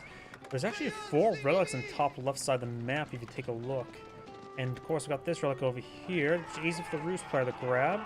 So there is possibility the Ruse player can get a decent number of relics.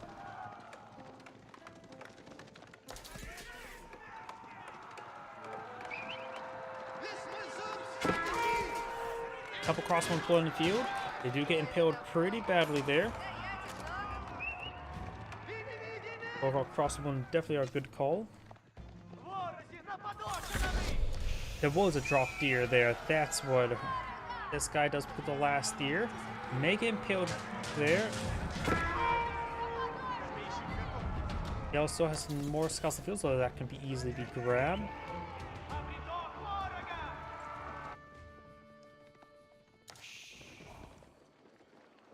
Guildhall has now been pulled in the field. Maybe it's better to go for Royal instead to get the early Royal Bloodlines research.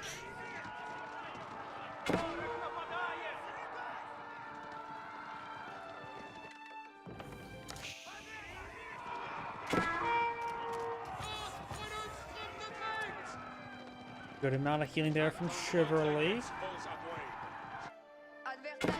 Force are being cleaned on up. Got the Spearman down here. Gets some good hits on this Royal Knight. One more bolt and it's done for. Chivalry can of course heal it on up. Give him enough time. A more Spearman and a crossbow in there. He's going to be impaled, and since he got spotted, he charged there to increase movement speed away. More Spearmen there. Royal Knights being pursued. But if he doesn't take them out, Chivalry of course heal them back up, give him enough time. Even a decent amount of healing is all you need. Try and push forward, hit that villager. He peels off that wounded Royal Knight there, very good. Even if it just goes in the corner, at least it will be able to get health regen going. That one Royal Knight does get tied up a little bit there around the wall, but the rest are escaping out of there.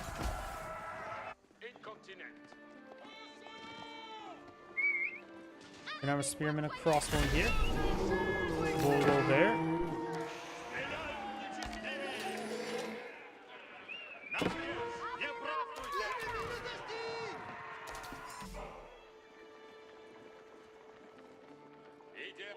Royal Knight receiving much needed healing. Villagers are eating Pumbaa. Pumbaa still has 500 food left.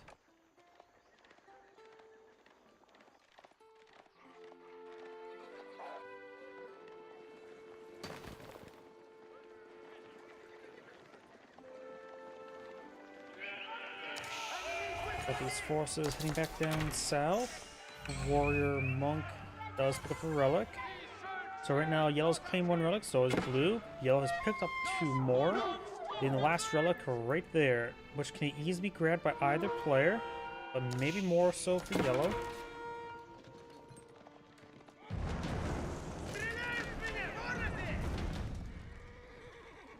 Warrior monk gets hit there a little bit, nothing too significant. Got some archers pulled in the field to engage the spearmen for the Moose player. Maybe a Wolo. Does use the other one for Wolo. Just escort those relics back. Grab himself a free roll knight.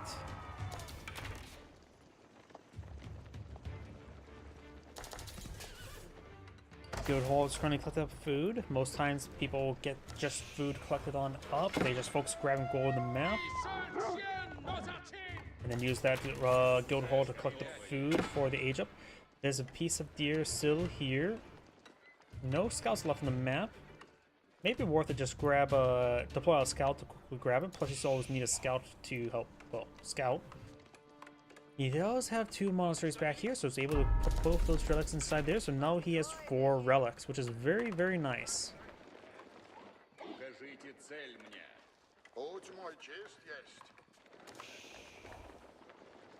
Saint's Blessing is always pretty nice to mix on in, but Warrior Monks are pretty expensive. If you go for the Abbey of the Trinity, they get a 50% cost reduction, which actually makes them down to 120, which makes them very affordable.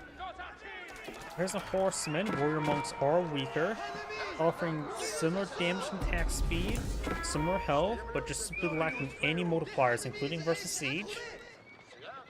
It might probably meant to be an inspiring buff unit.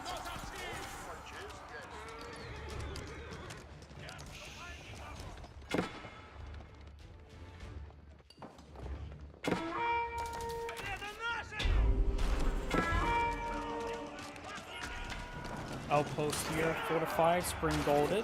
Archers doing some damage, but there are better archers, +2 range damage, +2 range arms on the way.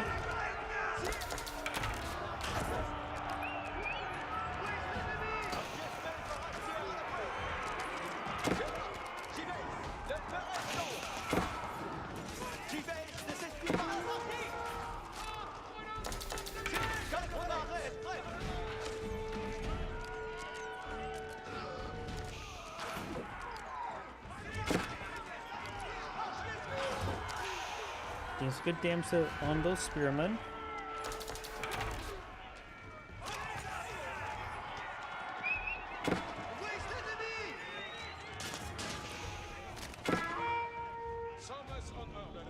Roll nice backing on off. Got some spearmen there.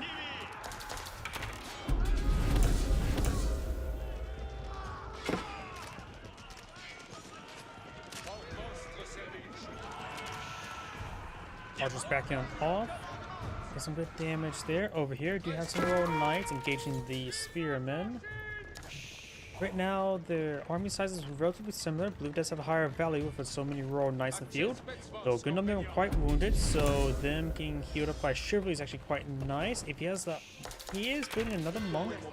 A single monk here just for health regen wouldn't be that bad, but right now he's being tasked to the Sacred Site. Chivalry does take a bit of time, so monk healing them up is not a bad thing. The amount of villagers I saw moving forward. Okay, just going for a keep for the cost reduction orb. Makes sense. I thought it was going to be for the Red Palace. I doubt we're going to see the Royal Engineer... It's called Royal Engineering Institute? No. Royal Engineering School? I always forget what the other landmark's actually called. The one meant to get out the royal weapons. We never see that.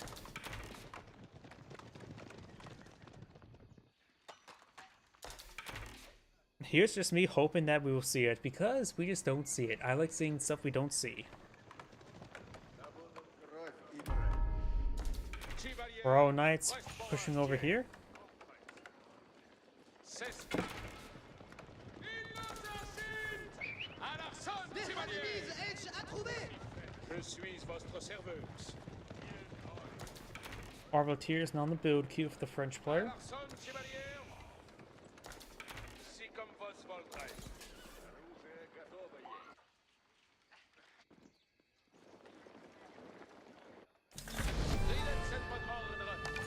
And Secret Site is now captured.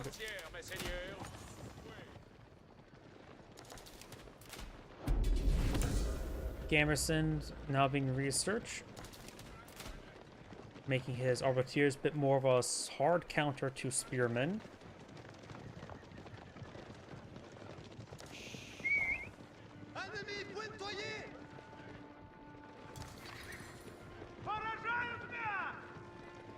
Got some Roost man-at-arms mixed on in, nothing too significant.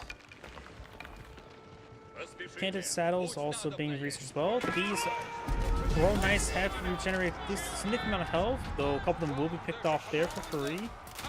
Southern Secret Site being decaptured, but the French player is eyeing for a keep here. Probably should build some infrastructure around it while at it. And the French player has plenty of gold, almost enough, nowhere near enough food to age on up. Guildhall has enough food to age on up. So if the French player were to withdraw, they'll still need a little bit of extra gold, but actually could get, looks like keep does get cancelled there. The French player could eye for an age up, though just spent a lot of gold probably on Royal Knights and Arbaletiers. Keep trying to be re-established. Has a bit of wood also to stockpile as well, so maybe some infrastructure to be built around it, get the cost reduction aura. Cancel it once again.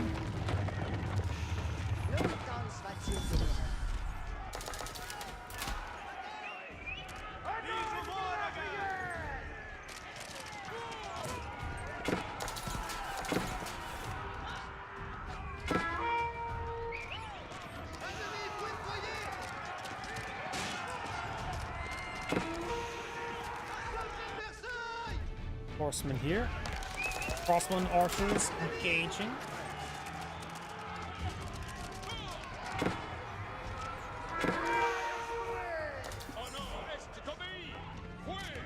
Villagers backing off, took a bit of damage there. Royal Knights trying to close on the crossman. Takes some volleys there. Does not connect. Passive opponent field for some passive armor. In range. Archers and cross Arbaletiers pushing down south.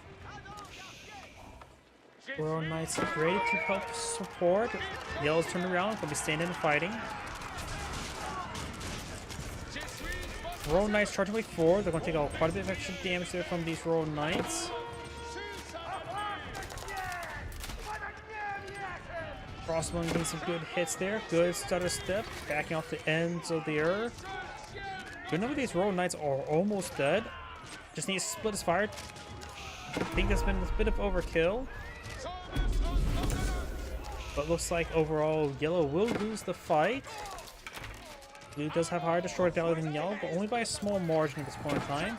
We've got crossbowmen and man-at-arms now gating these villagers.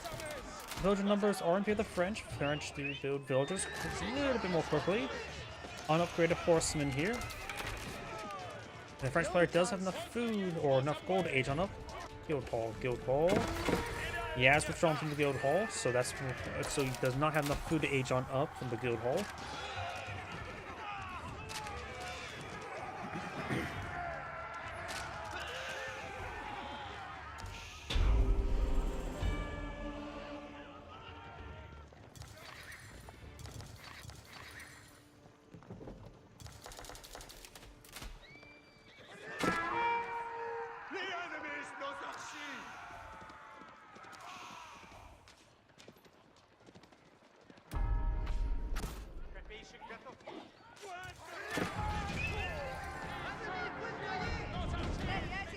Royal Knights now engaging the wall segment. There is an unbuilt wall segment there. Maybe it'll slip on through.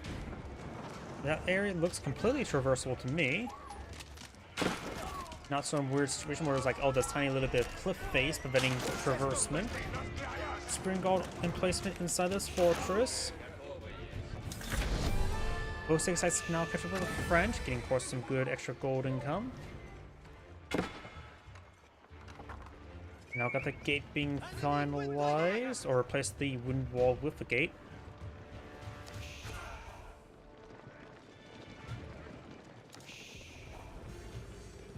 And now we got Boyar's Fortitude now being researched, as well as the Veteran Horseman for the Rus. Red Palace being established next to a sacred site there. It's going to be hard to displace that.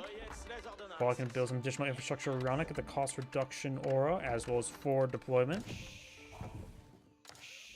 Boiling oil being researched by the French. This keep is completely encircled, and handful of farms there. Jawohl. The French farm economy is not too significant, still picking up some berries, nothing too significant, still relying on some food on the map.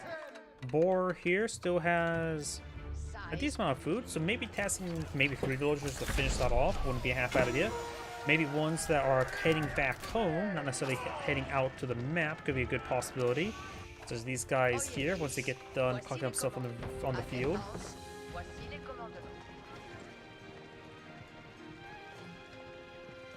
The Rus player almost has enough age up, has enough age on up. High armory. Being salvaged back here to get cheaper siege weapons. French player is going for a good number of range here, so Mangonels wouldn't be half bad. A good amount of cavalry there, so some spearmen wouldn't be bad as well.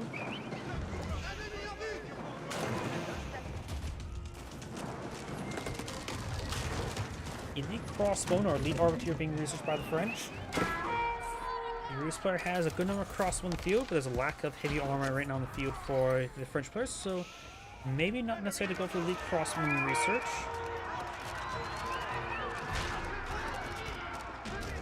French player should still keep archers on the table, since Schultze are pretty common for Rus players. Be a bad idea of the Rus player to go for his very good heavy cavalry knights with a poleaxe upgrade, because the French players tend to go heavy in arbaletiers. So yeah, I think the Rus player should still focus on horsemen. That's pretty much standard for a lot of matchups either way. But he has a lot of other options to go for. Schultze no longer as strong as he used to be, with the archers being more effectively as a counter to them. Elite archers now the way for the French, as elite arbaletiers have been researched as well. So probably incendiary arrows would be good for the French player if he's not already gotten it. So I think Mangonels would be a good option for the Rus player. The high armor does offer the faster setup and takedown for Mangonels.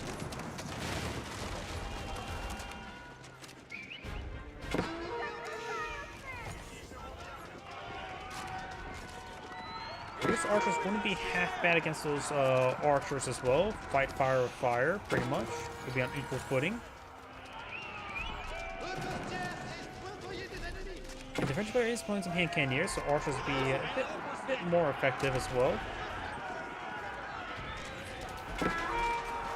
Rus horseman push way forward. He does have Boyar's Fortitude, just lacking biology. The French player has not gotten his lead horseman, nor his own royal bloodlines research.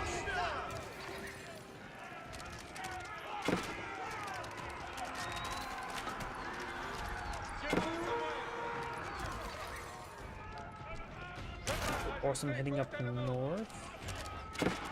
Archers and crossbowmen backing on off. He's got an elite crossbowman. No elite spearman just yet. He is going for spyglass for his scouts.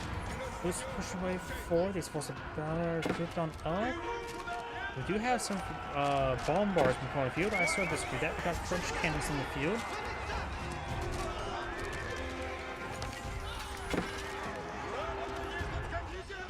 Horsemen trying to pursue these ranged forces, very good. These horsemen are getting shanked up a little bit. He does have a town center here and a wooden fortress there, so plenty of storage space for some nearby villagers.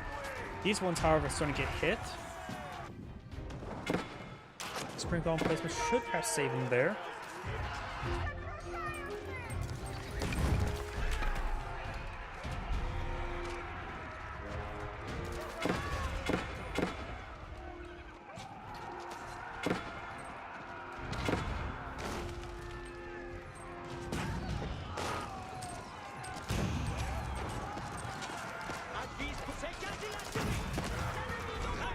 Bombard, a royal cannon, taking a lot of damage there. Horseman slowly being whittled down. Villagers trying to save the Bombard, and the Bombard does get saved. Or cannon, I should say. So you got a cannon Bombard there. Still got these horsemen causing issues up there. Spearmen being tasked up there now. Knows some horsemen down here. Got some Rus man-arms left over there. They are just regular man-arms. Good idea not go for elite man-arms. And got 3 Saxo for yellow as well for his Bombards. Spearmen should clean up those forces no problem. Got some more elite Royal Knights here as well.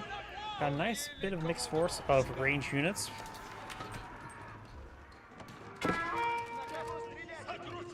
Still no Bombard or Mangonel squad with the Restore. I really do believe that is a good option.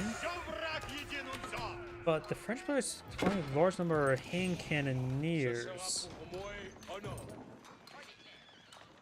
He's also going for the Royal Bloodlines, enlistment incentives, and of course his own final food research.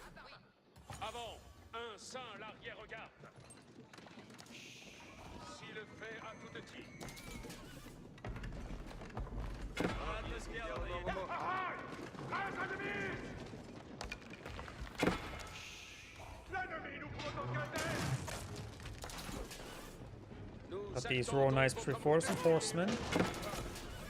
Crossman pushing over here. Gets a good volley on these horsemen.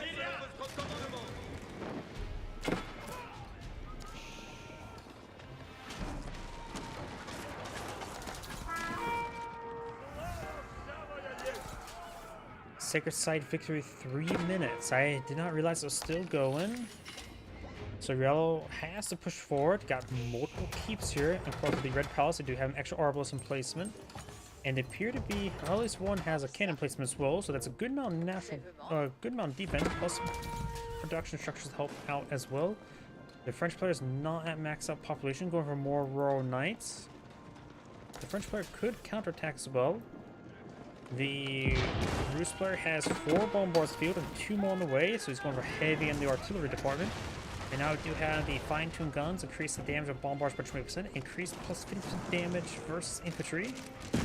That should be pretty effective. I don't think it does that for the AoE damage. I'm not so sure how AoE damage works with bonus damage. Yeah, it probably does work with the, whatchamacallit, with the Nest of Bees and Mangonels. So that could make them pretty effective versus infantry. I'm not sure though. And Cannoneers report those horsemen. 6-site victory, 2 minutes. Rus keep now established. He may just charge forward to keep help protect himself from the flanking hand cannoneers, or over here, they're not flanking anymore. Bombard takes up the wooden fortress. Horsemen trying to decap the point. These villagers do take a bit of damage there. Keep taking some damage. Royal Knights charge away forward. Got Gunno Arbor or crossbow there. Focus down the cannon. One keep does go down. 6-site victory is paused. Something gunpowder for Hulu now. Bombards falling back. Need to hit some of these hand cannoneers now. Villagers pushing over here. Watching to repair up the keep. Royal Knights coming for a flank. It looks like yellow's just getting annihilated, and I don't think it's going to stop the 6-site victory in minute 30. Oh yes, this yellow's infrastructure is going down. Have to make push up here, but that's good with the red palace is probably going to be a worse attack option. If Lucas attack here, I can just simply take all the stables and garrison inside the keep, but yellow backs to the game now. This is Angry saying thank you for watching, and on to the next replay. And that's probably going to be my last replay tonight. I can feel my voice is starting to fail, so everyone, thank you for watching, have a good evening, and get some